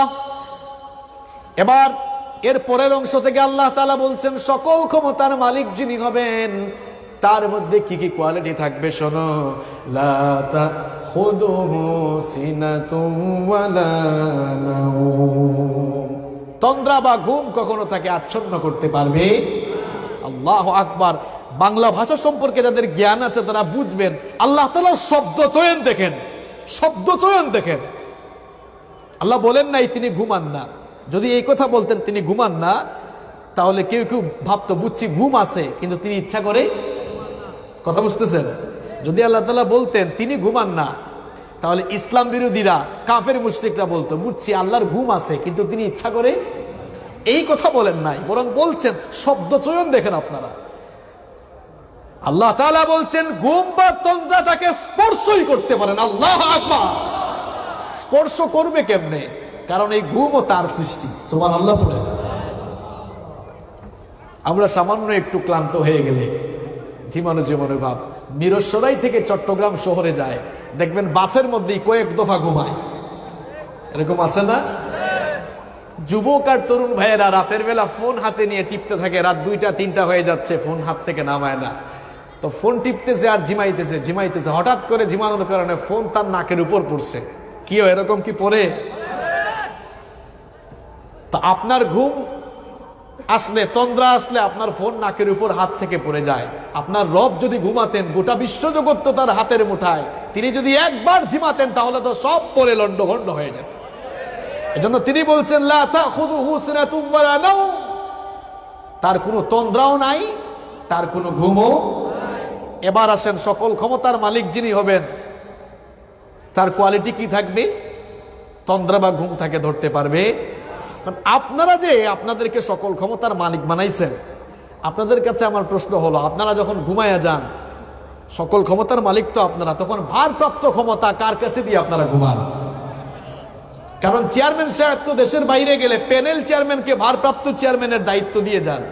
এখন আপনাদেরকে যে কিছু কিছু লোকেরা বলে আপনারা সকল ক্ষমতার মালিক, তো আপনারা যখন ঘুমিয়ে যান তখন ভারপ্রাপ্ত ক্ষমতাটা কাদের হাতে দিয়ে ঘুমান? হ্যাঁ, আল্লাহর কাছে। এরকম পাগলও আছে নাকি মাহফিলে? আল্লাহ তাআলা বলছেন আমি হচ্ছি সকল ক্ষমতার মালিক, এই জন্য আমি ঘুমাই না, তন্দ্রাও আসে না, ঝিমানো আসে না। আয়াতুল কুরসিতে আল্লাহ সেই কথাই বললেন, লা তাখুযুহু সিনাতুন ওয়ালা নাওম, তন্দ্রা বা ঘুম কখনো তাকে আচ্ছন্ন করতে পারে। এরপরে রব্বুল আলামিন বলছেন, লাহু মা ফিস সামাওয়াতি ওয়া মা ফিল আরদ, আসমান সমূহ আর জমিনে যা কিছু আছে সব কিছুর উপরে মালিকানা, ক্ষমতা চলে কার? এবার ভালো করে শুনেন ভাই, মজার কথাগুলোতে, লাইনের কথাগুলোতে কিন্তু মাত্র আসলাম। কিও মনোযোগ আছে তো? একটা তাকবীর দেন তো, ঘুম চলে যাক। লিল্লাহি তাকবীর। আগে বিয়াইতারা দেন, যারা বিয়া করে ফেলছেন, পরে অবিবাহিতরা দিয়েন, দেখি কার ব্যাটারির চার্জ কতখানি আছে। বিবাহিত ভাইরা রেডি তো? রেডি? লিল্লাহি তাকবীর। অবিবাহিত যারা বিয়ে শাদী করে না, এদের ব্যাটারিতে এখনো ফুল চার্জ আছে। তো দেখি বাস্তবতা দেখা যাক। অবিবাহিতরা রেডি? লিল্লাহি তাকবীর। অবিবাহিতদের চার্জই বেশি বোঝা গেল, তাই না? এবার সবাই মিলে দেন লিল্লাহি তাকবীর। আমরা তো সিনার আলোচনায় ছিলাম। সিনা মানে আবার গরুর সিনা না, সিনার মাংস না। সিনা মানে হচ্ছে, বুঝেন তো, ঝিমানোকে আরবিতে বলা হয় সিনা। এটা চলে গেছে না এখন?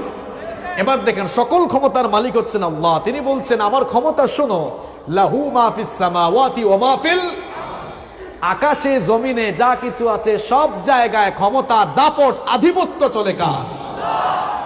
তিনি হচ্ছেন ইনফিনিট পাওয়ার, অসীম ক্ষমতার মালিক। আমাদের ক্ষমতার একটা সীমানা আছে, ওই সীমানা পর্যন্তই আমাদের ক্ষমতা। মনে করেন আপনাদের অত্র ইউনিয়নের চেয়ারম্যান সাহেব, তার ক্ষমতা হচ্ছে এই ইউনিয়নের ভিতরে, তাই না? আপনাদের ইউনিয়ন চেয়ারম্যান সাহেবের কথায় আমাদের ইউনিয়নের চকিদারেরও চাকরি যাবে না। কেন যাবে না? আপনার ক্ষমতা আপনার ইউনিয়নেই। আপনাদের জুরারগঞ্জ থানার ওসি সাহেবের ক্ষমতা এই জুরারগঞ্জ থানার ভেতরেই। ওনার কথায় অন্য থানার কনস্টেবলেরও চাকরি যাবে, কারণ ওনার ক্ষমতা ওনার থানার ভেতরে। এবার আপনারা আমাকে বলেন তো, আল্লাহ তাআলার ক্ষমতা শুধু কি সৌদি আরবে, শুধু বাংলাদেশে, শুধু এশিয়ায়, তাহলে শুধু জমিনে, শুধু আকাশে? তাহলে আল্লাহর ক্ষমতা এই যে আল্লাহ বলছেন লাহু মা ফিস সামাওয়াতি ওয়াল আরদ, অসীম ক্ষমতা। যা দেখা যায় তার ক্ষমতাও আল্লাহর কাছে আছে, তোমরা যা দেখো না তার ক্ষমতাও আল্লাহর কাছে। আল্লাহু আকবার। ক্ষমতার আলোচনা চলছে, চেয়ারের আলোচনা। ইউনিয়ন চেয়ারম্যানের চেয়ারের ক্ষমতা একটা ইউনিয়নের ভেতরে, আর আল্লাহ তাআলার চেয়ারের পাওয়ার এত বেশি, আকাশ জমিন আসমান সমূহ এবং জমিন এর মাঝখানে যা কিছু আছে সব কিছুর উপরে একচ্ছত্র ক্ষমতা কার হাতে? আল্লাহ রাব্বুল আলামিন কোরআনে কারীমের 2 নম্বর সূরা সূরাতুল বাকারা এর 107 নম্বর আয়াত সুন্দর করে বলছেন, আলাম তা'লাম আন্নাল্লাহা লাহু মুলকুস সামাওয়াতি ওয়াল আরদ ওয়া মা লাকুম মিন দুনিল্লাহি মিন ওয়ালিয়্যিন ওয়ালা নাসীর। আল্লাহ তাআলা বলছেন, তোমরা কি জানো না আসমান আর জমিনের একচ্ছত্র মালিকানা হচ্ছে আমার হাতে। তিনি ছাড়া, আল্লাহ ছাড়া তোমাদের কোনো সাহায্যকারী নাই, আল্লাহ ছাড়া তোমাদের আর কোনো অভিভাবক নাই। আবার কোরআনে কারীমের 5 নম্বর সূরা সূরাতুল মাইদা এর 17 নম্বর আয়াতের শেষাংশে রব্বুল আলামিন বলছেন, ওয়ালিল্লাহি মুলকুস সামাওয়াতি ওয়াল আরদি ওয়া মা বাইনাহুমা ইয়াখলুকু মা ইয়াশা ওয়াল্লাহু আলা কুল্লি শাইইন কাদির। আকাশ আর জমিন এবং এর মাঝখানে যা কিছু আছে সব কিছুর উপরে রাজত্ব আর ক্ষমতা কার কাছে? তিনি যা চান তাই তিনি সৃষ্টি করতে পারেন, কারণ তিনি সকল বিষয়ের উপরে চূড়ান্ত ক্ষমতাবান। আবার কোরআনে কারীমের 57 নম্বর সূরা সূরাতুল হাদীদের 5 নম্বর আয়াতে রব্বুল আলামিন বলেন, লাহু মুলকুস সামাওয়াতি ওয়াল আরদি ওয়া ইলাল্লাহি তুরজাউল উমুর। আকাশ আর জমিনের সকল মালিকানা আমি আল্লাহর কাছে, আর আমার দিকেই তোমাদেরকে ফিরে আসতে। তাহলে আমরা যারা ক্ষমতা দেখাই, আমরা যারা ক্ষমতার দাপট দেখাই, আমাদের ক্ষমতা একটা নির্দিষ্ট সীমা পর্যন্ত, আর আমার আল্লাহর চেয়ার, আমার আল্লাহর গদি, আমার আল্লাহর ক্ষমতার পরিব্যাপ্তি কতখানি শুনেন। ইনফিনিট পাওয়ার, অসীম ক্ষমতার মালিক তিনি। সেই কথাই রব্বুল আলামিন আয়াতুল কুরসির ভেতরে বলছেন, লাহু মা ফিস সামাওয়াতি ওয়া মা ফিল আরদ। আসমান সমূহ আর জমিনের সকল জায়গায় রাজত্ব চলছে কার? নাকি আপনাদের? নাকি আপনারা ভাবছেন বাংলাদেশে এখন আপনারাই সরকার চালাচ্ছেন? এটা ভুল। আল্লাহ তাআলা দিয়েছেন, চাইলে আবার কেড়েও। আল্লাহ তাআলা বলছেন, কুলিল্লাহুম্মা মালিকাল মুলকি তুতিল মুলকা মান তাশাউ ওয়া তানজিউল মুলকা মিম্মান তাশা। সূরা আলে ইমরানে রব্বুল আলামিন বলছেন, ওগো আমার হাবিব আপনি জানিয়ে দেন, আপনি হচ্ছেন রাজাধিরাজ আল্লাহ। আপনি যাকে চান তাকে ক্ষমতা দান করেন, যার কাছ থেকে ইচ্ছা ক্ষমতা ছিনিয়ে নেন। আল্লাহ যদি চান কোন এতিম ব্যক্তিকে, অসহায় ব্যক্তিকে ক্ষমতায় বসাতে পারেন, পারেন কিনা? ইউসুফ আলাইহিস সালামের 10 ভাইরা হিংসায় পড়ে ইউসুফ আলাইহিস সালামকে হত্যা করার উদ্দেশ্যে অন্ধকার কুয়ায় ফেলে দিল, কিন্তু আল্লাহ তাআলা অসহায় ইউসুফকে অন্ধকার কুয়া থেকে উঠিয়ে মিশরের রাজবংশে ঢুকিয়ে দিয়ে মিশরের ক্ষমতার আসনে তিনি তাকে বসিয়ে দিলেন। তাহলে আল্লাহ যদি অসহায় কাউকে ক্ষমতায় বসাতে চান, আল্লাহ পারেন কিনা? আল্লাহ তাআলা যেমন ক্ষমতাহীন লোককে ক্ষমতায় বসাতে পারেন, তেমনি ক্ষমতাসীনদেরকে আল্লাহ তাআলা কান ধরে ক্ষমতা থেকে নামিয়ে জেলখানার ভেতরেও ঢুকায় দিতে পারে। ফেরাউনের মতো ক্ষমতাধর লোককে আল্লাহ তাআলা ক্ষমতার চেয়ার থেকে নামিয়ে লোহিত সাগরে পানিতে চুবিয়ে মেরেছেন। নমরুদের মতো ক্ষমতাধর লোককে আল্লাহ তাআলা ক্ষমতার চেয়ার থেকে নামিয়ে ল্যাংড়া মশা দিয়ে দুনিয়া থেকে বিদায় করে দিয়েছেন। সে আল্লাহ এখন আর নাই। সে আল্লাহ থাকলেও পাওয়ার এখন কমে গেছে। ক্ষমতার বাহাদুরি চলবে না। আল্লাহ তাআলা ক্ষমতা দিলে ক্ষমতা কেড়ে নেওয়ার ক্ষমতাও আল্লাহর আছে, আছে না নাই? এরপরে রব্বুল আলামিন বলছেন, আমি যাকে চাই তাকে সম্মান দেই। ওয়া তুইজ্জু মান তাশাউ ওয়া তুযিল্লু মান তাশাউ বিয়াদিকাল খায়র ইন্নাকা আলা কুল্লি শাইইন কাদির। আমি যাকে চাই তাকে সম্মান দেই, যাকে চাই তাকে অপমানিত করতে পারি। আল্লাহ পারেন কিনা? আল্লাহ যদি কাউকে সম্মান দিতে চান, উপরে তুলতে চান, গোটা দুনিয়ার মানুষরা যদি তার ঠ্যাং ধরে নিচে নামানোর চেষ্টা করে, তাহলে কি পারবে নাকি? আর আল্লাহ যদি কাউকে অপমানিত করতে চান, তাকে কেউ সম্মান দিতে পারবে? পৃথিবীতে বহু ইতিহাস এমন আছে ক্ষমতার চেয়ারে থেকেও জুতার বাড়ি খাইছে, আছে না নাই? আল্লাহ যদি ক্ষমতার চেয়ারে বসা থাকা অবস্থায় জুতার বাড়ি খাওয়াতে চান, আল্লাহ পারেন কিনা? দেখেন বুশের মতো লোককে আমেরিকার প্রেসিডেন্ট থাকা অবস্থায় জুতার বাড়ি খাওয়ালেন কি? এই বাংলাদেশে দেখবেন বহু ওয়াজের প্যান্ডেলে, মাহফিলের প্যান্ডেলে মেম্বার আর চেয়ারম্যান বাধা দিতে এসে এরপরে জুতার বাড়ি খেয়ে গিয়েছে, আছে না নাই? তাহলে চেয়ারম্যান থাকা অবস্থায়, মেম্বার থাকা অবস্থায় জুতার বাড়ি যদি আল্লাহ খাওয়াতে চান, আল্লাহ পারেন কিনা? তাহলে আপনারা বলেন তো সকল ক্ষমতার মালিক কি? সকল ক্ষমতার মালিক যদি চেয়ারম্যান হতো তাহলে জুতার বাড়ি তাকে কে খাওয়ালেন? সকল ক্ষমতার মালিক কে? সকল ক্ষমতার মালিক হচ্ছেন সেই কথাই রব্বুল আলামিন আয়াতুল কুরসিতে বললেন। এরপরে বলছেন মান যাল্লাযী ইয়াশফাউ ইনদাহু ইল্লা বিইذনি। কষ্ট হচ্ছে আপনাদের? একেবারে শেষ পর্যায়ে চলে আসছে আয়াতুল কুরসি, কি মজা দেখেন এর ভেতরে। মান যাল্লাযী ইয়াশফাউ ইনদাহু ইল্লা বিইذনি। এমন কে আছে, কে এমন আছে যে আল্লাহ তাআলার অনুমতি ছাড়া তার কাছে সুপারিশ করতে পারবে, শাফাআত করতে পারবে? আমরা এখন কত বাবাদের কাছ থেকে শুনি জাহাজ দিয়া পার করে দিতে, আছে না? কেউ কেউ আছে জোর করে নিয়ে যাব। আর আল্লাহ তাআলা বলছেন আয়াতুল কুরসিতে, কে এমন আছে যে আমার অনুমতি ছাড়া সুপারিশ করতে পারবে? কে এমন আছে? আল্লাহর অনুমতি ছাড়া তো কেউ কথা বলার সুযোগ পাবে। কোরআনে কারীমের 39 নম্বর সূরা, সূরাতুজ জুমারের 44 নম্বর আয়াতে রব্বুল আলামিন বলছেন কুল লিল্লাহিশ শাফাআতু জামিআ লাহু মুলকুস সামাওয়াতি ওয়াল আরদি সুম্মা ইলাইহি তুরজাউন। আল্লাহ তাআলা বলছেন, হে নবী আপনি বলে দিন শাফায়াতের সকল মালিকানা কার কাছে? সকল মালিকানা কার কাছে? শাফায়াতের জন্য 3টা শর্ত আছে। এই ভালো করে শুনে যান। যেই বাপ একজন থাকা ভালো না বেশি থাকা ভালো? যেই বাবারা ধোঁকা শুনে নেবা, কোরআন থেকে বলছি, আয়াত নাম্বার শুদ্ধা বলছি, বাড়িতে গিয়ে মিলাইয়েন। শাফায়াতের জন্য 3টা শর্ত আছে। কয়টা শর্ত?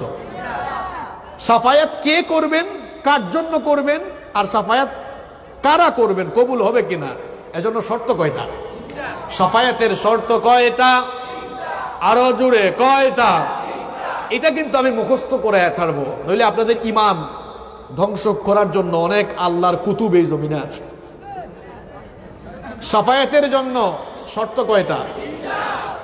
নাম্বার 1 শুনেন। 1 নাম্বার হচ্ছে অনুমতি পাওয়া। অনুমতি দেন কে? নাকি কোনো বাবা? আল্লাহ তাআলা কোরআনে কারীমের 20 নম্বর সূরা, সবাই বলেন কত নম্বর সূরা? সূরাতুত তাহা এর 109 নম্বর আয়াতে বলছেন ইয়াউমা ইদিল লা তানফাউশ শাফাআতু ইল্লা মান আযিনা লাহুর রাহমানু ওয়া রাদিয়া লাহু কাওলা। আল্লাহ তাআলা বলছেন সেই দিন রহমানের অনুমতি ছাড়া, সেই দিন রহমানের অনুমতি ছাড়া আর গ্রহণযোগ্য লোক ছাড়া কারো শাফায়াত আল্লাহর দরবারে কবুল হবে না। কথাটা কার? কি কঠিন কথা।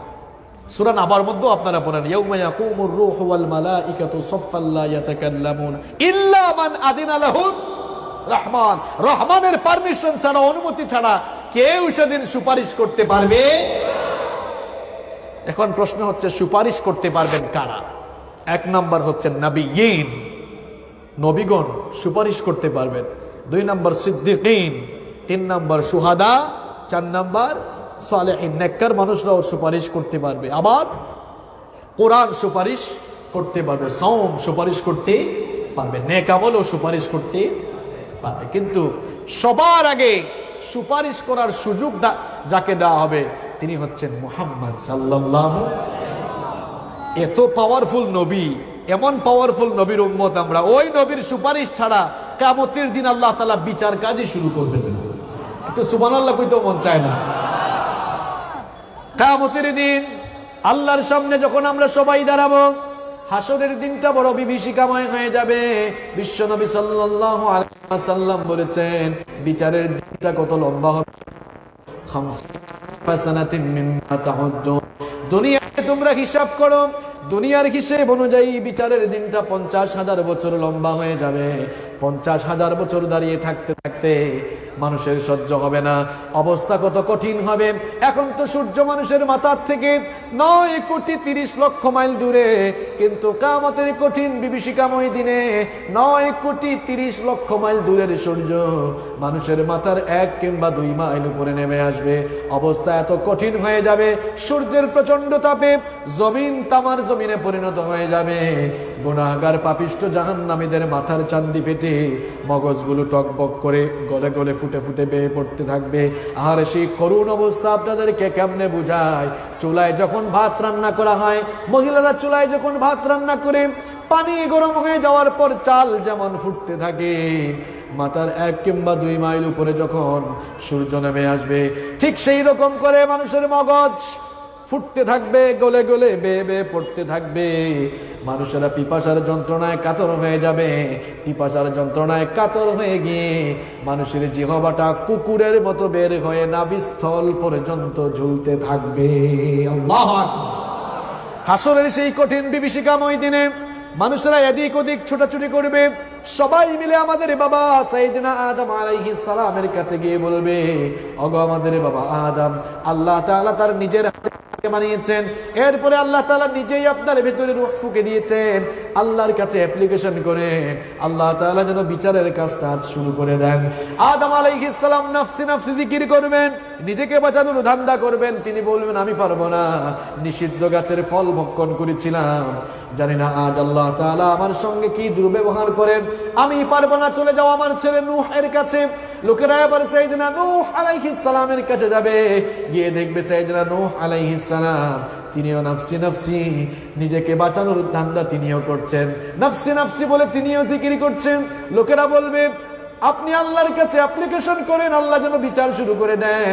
নূহ আলাইহিস সালাম তখন বলবেন, আমি আমার কওমের লোকদের জন্য বদদুয়া করেছিলাম, জানি না আজ আল্লাহ তাআলা আমার সঙ্গে কি দুর্ব্যবহার করেন, আমিও পারবো না, চলে যাও জাতির পিতা ইব্রাহিমের কাছে। লোকেরা যখন ইব্রাহিম আলাইহিস সালামের কাছে যাবে, গিয়ে দেখবে ইব্রাহিম আলাইহিস সালামের মতো এত বড় মাপের নবী, তিনিও নাফসি নাফসি বলে নিজেকে বাঁচানোর ধান্দায় আছেন। তিনি বলবেন, আমি পারবো না, চলে যাও মুসা কালিমুল্লাহর কাছে। লোকেরা আবার সেই মুসা আলাইহিস সালামের কাছে গিয়ে বলবে, দাঁড়িয়ে থাকতে থাকতে আমাদের আর সহ্য হয় না, আল্লাহর কাছে একটু অ্যাপ্লিকেশন করেন, বিচারের কাজ শুরু করেন। মুসা আলাইহিস সালাম তখন বল, ফেরাউনের বংশকে আমি একটা থাপ্পড় দিয়ে দুনিয়া থেকে বিদায় করেছিলাম, জানি না আজ আল্লাহ তাআলা আমার সঙ্গে কি দুর্ব্যবহার করেন, নিজেকে বাঁচানোর ধান্দায় আমি নিজে আছি, আমি পারবো না, চলে যাও ঈসা রূহুল্লাহর কাছে। লোকেরা আবার সাইয়েদনা ঈসা ইবনে মারইয়ামের কাছে যাবে। সাইয়েদনা ঈসা আলাইহিস সালাম তখন বলবেন, আমিও পারবো না, কারণ খ্রিস্টানরা আমাকে আল্লাহর ছেলে বানিয়েছে, জানি না আজ আল্লাহ তাআলা আমার সাথে কি দুর্ব্যবহার করেন, আমিও পারবো না, নিজেকে বাঁচানোর ধান্দায় আছি। এত জায়গায় ঘোরাঘুরি করে সময় নষ্ট করে না, চলে যাও সর্বশেষ নবী মুহাম্মদুর রাসূলুল্লাহ সাল্লাল্লাহু আলাইহি ওয়াসাল্লামের কাছে। আজকে তার শাফায়াত ছাড়া, তার সুপারিশ ছাড়া আজকের দিনে বিচার কার্যকে, আজকের দিনে বিচারের কাজ আল্লাহ শুরু করবেন না। এবার লোকেরা আমাদের নবী মুহাম্মদুর রাসূলুল্লাহ সাল্লাল্লাহু আলাইহি ওয়াসাল্লামের কাছে গিয়ে বলবে, ওগো আল্লাহর নবী, আজকে হাসরের ময়দানে দাঁড়িয়ে থাকতে থাকতে আমাদের সহ্য হচ্ছে না, আল্লাহর কাছে একটু অ্যাপ্লিকেশন করেন, বিচারের কাজটা যেন শুরু হয়ে যায়। লোকেরা গিয়ে দেখবে সকল নবীরা যেখানে নাফসি নাফসি জিকির করে নিজেকে বাঁচানোর ধান্দায় আছেন, আমার নবী তখন নাফসি নাফসি না বলে উম্মতি উম্মতি বলে উম্মতকে বাঁচানোর ধান্দায় হাজারি করছে।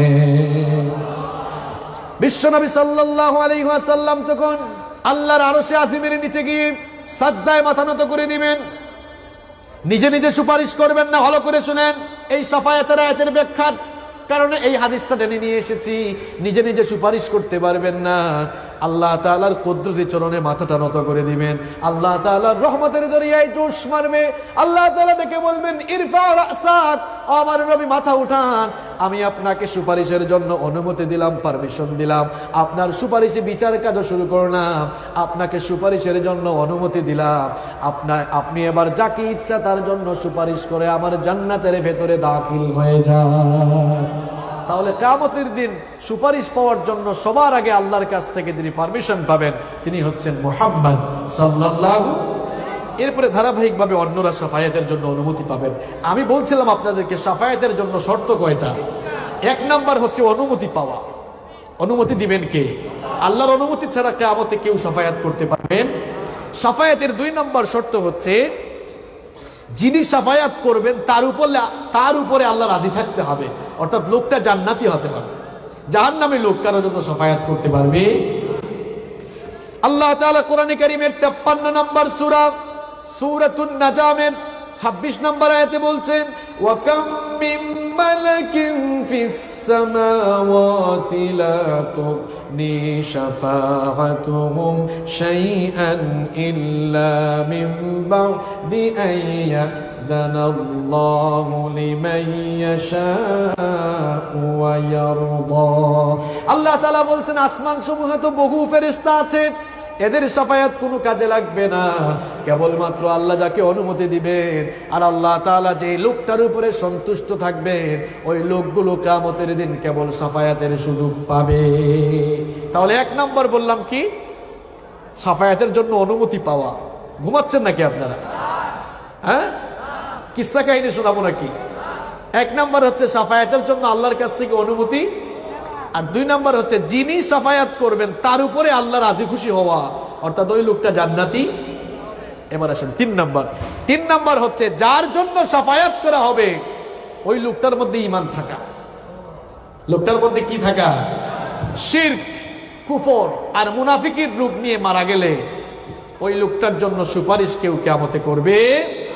আল্লাহ তাআলা কোরআনে কারীমের 21 নম্বর সূরা সূরাতুল আম্বিয়া এর 28 নম্বর আয়াতে বলছেন, ওয়ালা ইয়াশফাউনা ইল্লা লিমান ইরতাদা ওয়া হুম মিন খাশইয়াতিহি মুশফিকুন। আল্লাহ তাআলা বলছেন যাদের উপরে আল্লাহ সন্তুষ্ট থাকবেন এমন লোকদের জন্য শাফায়াতকারীরা শাফায়াত করার সুযোগ পাবে।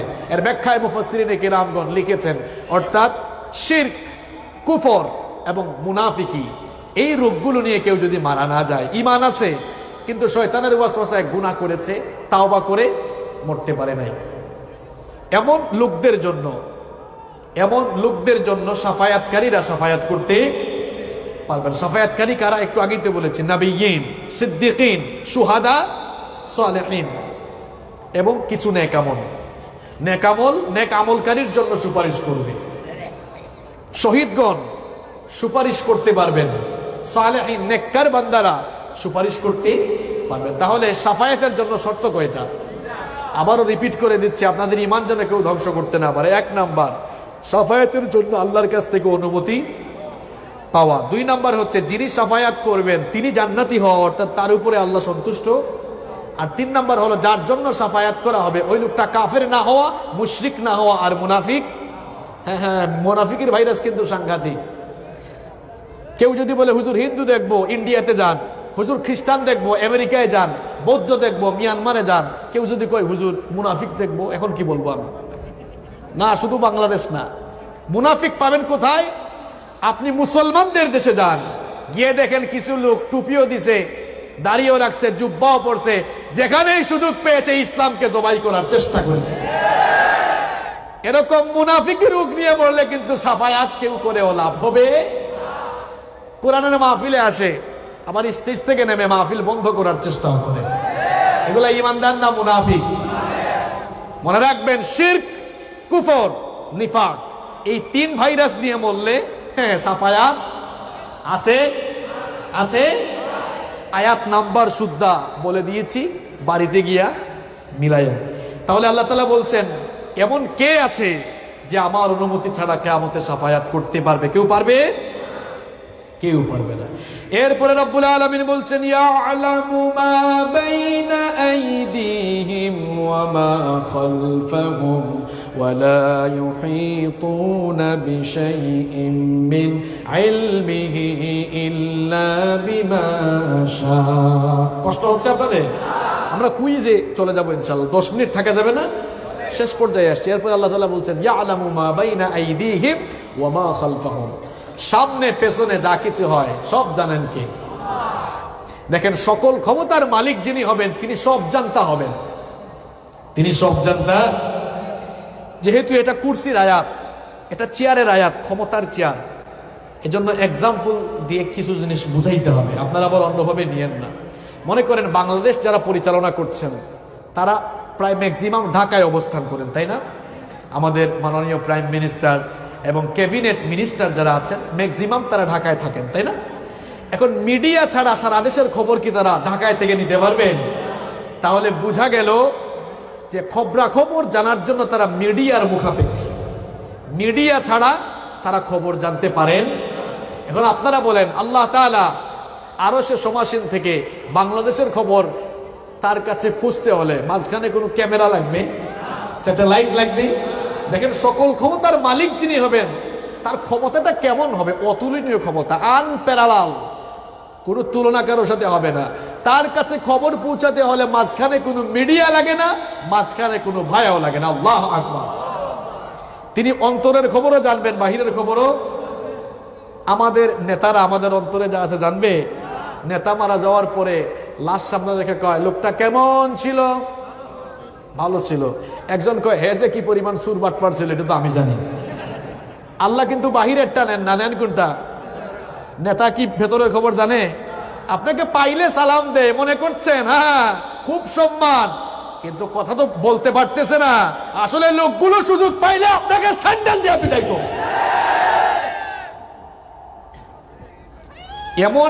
এমন নেতা হইয়েন না যে মানুষ সামনে সালাম দিবে আর পেছনে বাস দিবে, বরং এমন নেতা হন সামনেও শ্রদ্ধা করবে, পেছনেও।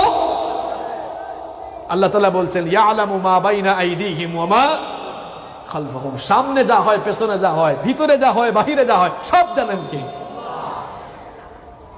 আটলান্টিক মহাসাগরের অতল তলদেশে ছোট্ট কোনো প্রাণী যদি ক্ষুধার যন্ত্রণায় চিৎকার দেয়, মিডিয়া ছাড়া, ভায়া ছাড়া সেই খবর কার কাছে পৌঁছায়? আল্লাহর নবী সাইয়েদনা ইউনূস আলাইহিস সালাম তিনি যখন মাছের পেটের ভেতরে চলে গেলেন, কোন বর্ণনায় এসেছে ত্রিবিধি অন্ধকারের মধ্যে তিনি নিপতিত হয়েছিলেন। 1 নম্বর অন্ধকার হলো রাতের অন্ধকার, 2 নম্বর অন্ধকার হলো সমুদ্রের তলদেশের অন্ধকার, 3 নম্বর অন্ধকার হলো মাছের পেটের ভেতরের অন্ধকার।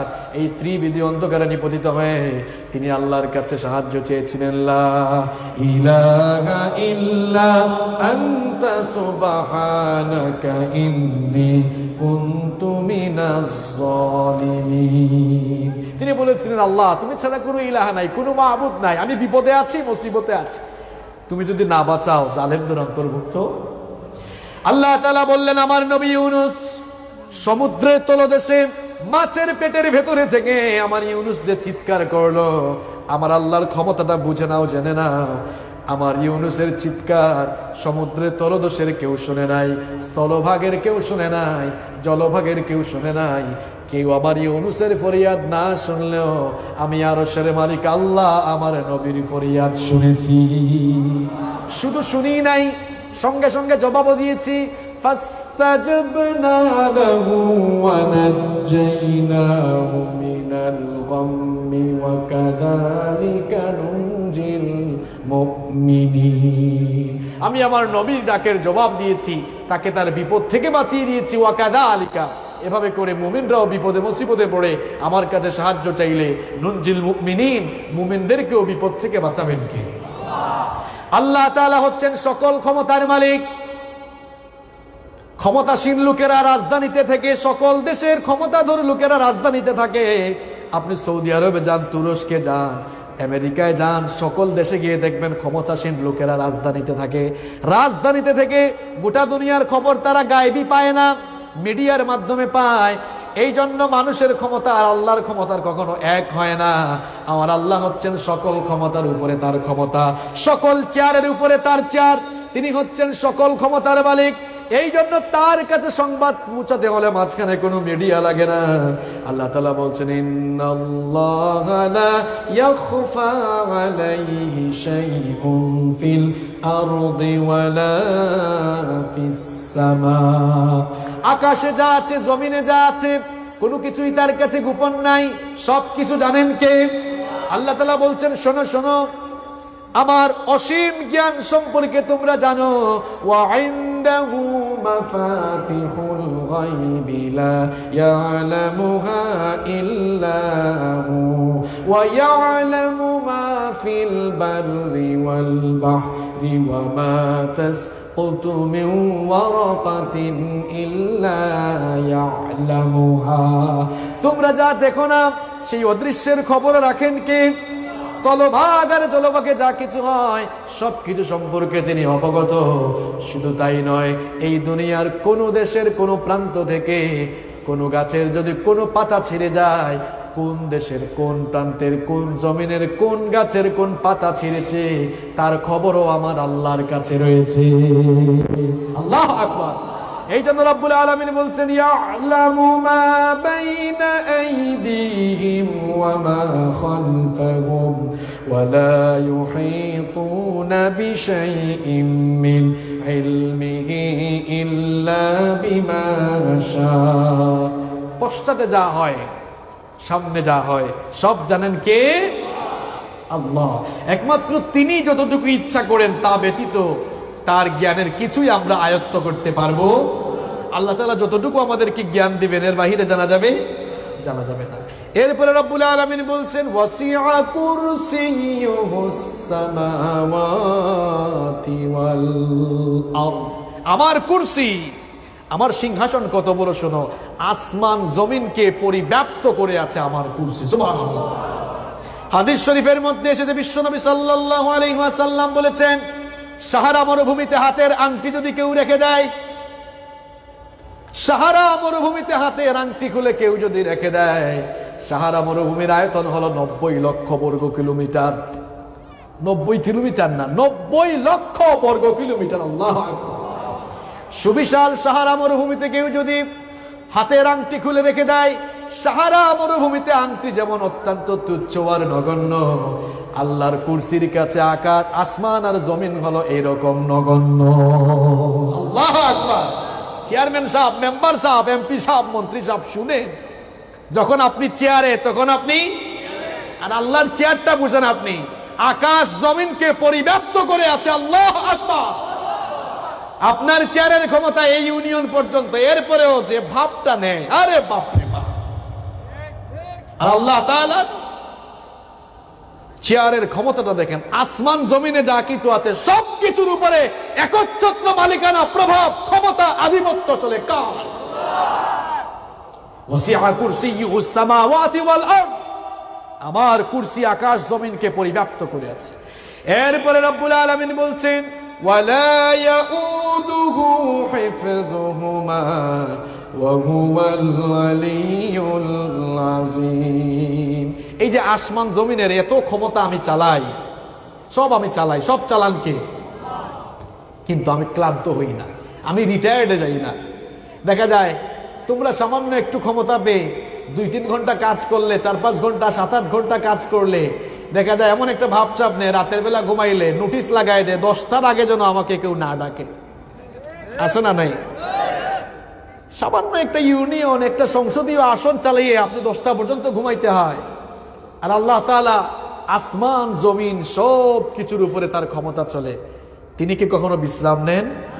বিশ্রাম লাগে? কোরআনে কারীমের 50 নম্বর সূরা কাফের 38 নম্বর আয়াতে রব্বুল আলামিন বলছেন ওয়ালাকাদ খালাকনাস সামাওয়াতি ওয়াল আরদা ওয়া মা বাইনাহুমা ফিহি সিত্তাতি আইয়াম ওয়া মা মাসসানা মিন লুগুব।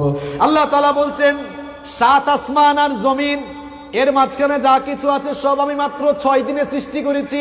সবাই বলেন কয় দিনে? এই যে আমি 6 দিনে সবকিছু সৃষ্টি করলাম, এরপরে আমি ক্ষমতা চালাচ্ছি, কিয়ামত পর্যন্ত সব সময় আমার ক্ষমতা চলবে। এত কিছু পরিচালনা করে, সৃষ্টি করে, সবকিছুর উপরে আমার হুকুম কার্যকর করে পরিচালনা করে, কখনো কোনো ক্লান্তি বা অবসাদ আমাকে স্পর্শ করে না। আল্লাহু আকবার। আমরা রিটায়ার্ডে যাই না? রিটায়ার্ডে যাই, কত আর সার্ভিস দিব? দেখা যায় 50 বছর 60 বছর হয়ে গেলে রাজনীতি থেকে রিটায়ার্ডে, চাকরি থেকে রিটায়ার্ডে। কারণ আল্লাহ তাআলা তো ওই সব কিছু সৃষ্টি করার আগে থেকেই ক্ষমতায়। এখন ক্ষমতা চালাইতে চালাইতে আল্লাহ কি বুড়া হয়ে গেছেন? নাউযুবিল্লাহি মিন যালিক। আল্লাহর কি রিটায়ার্ডে যাওয়ার দরকার আছে? কোনোদিন যাবেন? শোনেন, সকল ক্ষমতার মালিকের ডেফিনেশন, পরিচয় জানেন। আল্লাহ তাআলা বলছেন ওয়ালা ইয়াউদুহু হিফযুহুমা ওয়া হুয়াল আলিয়্যুল আযীম। আসমান জমিনকে পরিচালনা করে সবকিছুর উপর আমার ক্ষমতা দাপট চালিয়েও আমি ক্লান্ত হই না, কারণ ক্লান্তিও সৃষ্টি করেছেন কে? ওয়া হুয়াল আলিয়্যুল আযীম। তিনি সুউচ্চ, তিনি সুমহান। তার চাইতে সুউচ্চ, সুমহান, শ্রেষ্ঠ আকাশের নিচে জমিনের উপরে কেউ আছে? তাইলে চেয়ারের আয়াতটা শুনছেন তো আজকে কেমন? বুঝছেন তো আজকে চেয়ারের আয়াতের পরিচয়? চেয়ারে থেকে বেশি গিয়ার দেখা যান না, নতুবা জুতার বাড়ি আল্লাহর পক্ষ থেকে আসে না নাই? শেষ করার আগে আবারও বলছি, আল্লাহ তাআলা চাইলে কোরআনের মধ্যে মৃত্যুর আয়াতকে সবচেয়ে দামি আয়াত বানাতে পারতেন। আল্লাহ তাআলা চাইলে কবরের আয়াতকে দামি আয়াত বানাতে পারতেন। হুজুর তো স্টেজে উঠলেই কয় হুজুর আসমানের উপরে আর মাটির নিচের কথা বলিয়েন। আর আল্লাহ বলছেন কোরআনে আসমানের উপর আর জমির নিচে না, ক্ষমতা এই চেয়ারটাই আগে। কারণ এই চেয়ারের জন্য কি হয়? গদি সমস্যার সমাধান আয়াতুল কুরসির ভেতরে রয়েছে। শেষ করার আগে আমরা আয়াতুল কুরসি থেকে কি শিখলাম সেটা আপনাদেরকে আমি বলতে চাই। নাম্বার 1, 1 নাম্বার আমরা কি শিখলাম আজকের আলোচনা থেকে? 1 নাম্বার, আমরা আল্লাহ তাআলার পরিচয় জেনেছি। কোরআনে কারীমের এই একটি মাত্র আয়াত, যে আয়াতের ভেতরে আল্লাহ তাআলা তার সকল পরিচয় তুলে দিয়েছেন। সুবহানাল্লাহ। এরকম দ্বিতীয় কোনো আয়াত আর কোরআনে নাই যে এক আয়াতে সব আছে। দেখেন না, কয় একের ভেতরে, কথা কন না কেন, একের ভেতরে সব। এই আয়াতটা হচ্ছে একের ভেতরে সব। একটা আয়াতে রব্বুল আলামিনের সব পরিচয় তুলে দিয়েছেন কি? 2 নাম্বার, এই আয়াতে আল্লাহ তাআলা তার তাওহীদ, একত্ববাদের পরিচয় দিয়েছেন। দুনিয়ায় যারা এক আল্লাহর ইবাদত করে না, তারা এখানে আল্লাহর একত্ববাদের পরিচয় পাবে। 3 নাম্বার, আল্লাহ তাআলা আয়াতুল কুরসির ভেতরে ইসমে আজম দিয়েছেন, যে ইসমে আজম দিয়ে দোয়া করলে দোয়া কবুল করেন কে?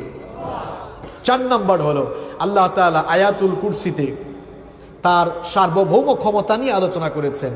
সকল ক্ষমতাসীনদের উপরে কার ক্ষমতা? আল্লাহর ক্ষমতা। নাম্বার 5 নম্বর হচ্ছে আল্লাহ তাআলা এই আয়াতের মধ্যে গদি সমস্যার সমাধান দিয়েছেন। গদি সমস্যার কি সমাধান? যে চেয়ারেই থাকো না কেন, ওই চেয়ারে বসে কার হুকুমত অনুযায়ী সব চালাতে হবে? কার হুকুমত অনুযায়ী? নাকি আপনাদের নিয়ম নীতি অনুযায়ী? আপনাদের নিয়ম নীতি অনুযায়ী যদি চালান, কবরে যখন যাবে একটা দোয়া পড়ে বিসমিল্লাহি আলা মিল্লাতি, এটা অর্থ কি? আল্লাহর নামে, রসুলের দলে উঠাই দেয়া গেলাম। আপনার জীবন যৌবন গেল রাসূলুল্লাহর দেখানো পথের মতের বিপরীতে, আর এখন আপনি রাসূলুল্লাহর দলে উঠতে চাইতেছেন। এত সোজা? আপনার জীবন যৌবন তো রাসূলের কাজে লাগলো না, মরা লাশ দিয়ে রসুল কি করবেন এখন? নিজের জীবন যৌবন আল্লাহর দ্বীনের জন্য, কোরআনের জন্য, ইসলামের জন্য যদি আমরা দিয়ে যেতে পারি, আমাদেরকেও কবরে রিসিভ করবেন মুহাম্মদ সাল্লাল্লাহু। তাহলে 5 নাম্বার, আমরা গদি সমস্যার সমাধান পেয়েছি। যে গদিতেই থাকি না কেন, গদি চালাতে হবে কার আইনে? কথা বল না কেন, কার আইনে? আলা লাহুল খালকু ওয়াল আমর। জমিন যার, আইন তোমার বাপদাদার চলবে না, জমিন যার, আইন চলবে তার। এটাই আয়াতুল কুরসির শিক্ষা, এটাই আয়াতুল কুরসি। গদির মালিক তো আল্লাহ। দুনিয়ার ছোট ছোট কিছু গদি আছে, এই গদিগুলোতে যে কেউ বসলে যার নিয়ম নীতি অনুযায়ী সব চালাতে হবে, তিনি কে?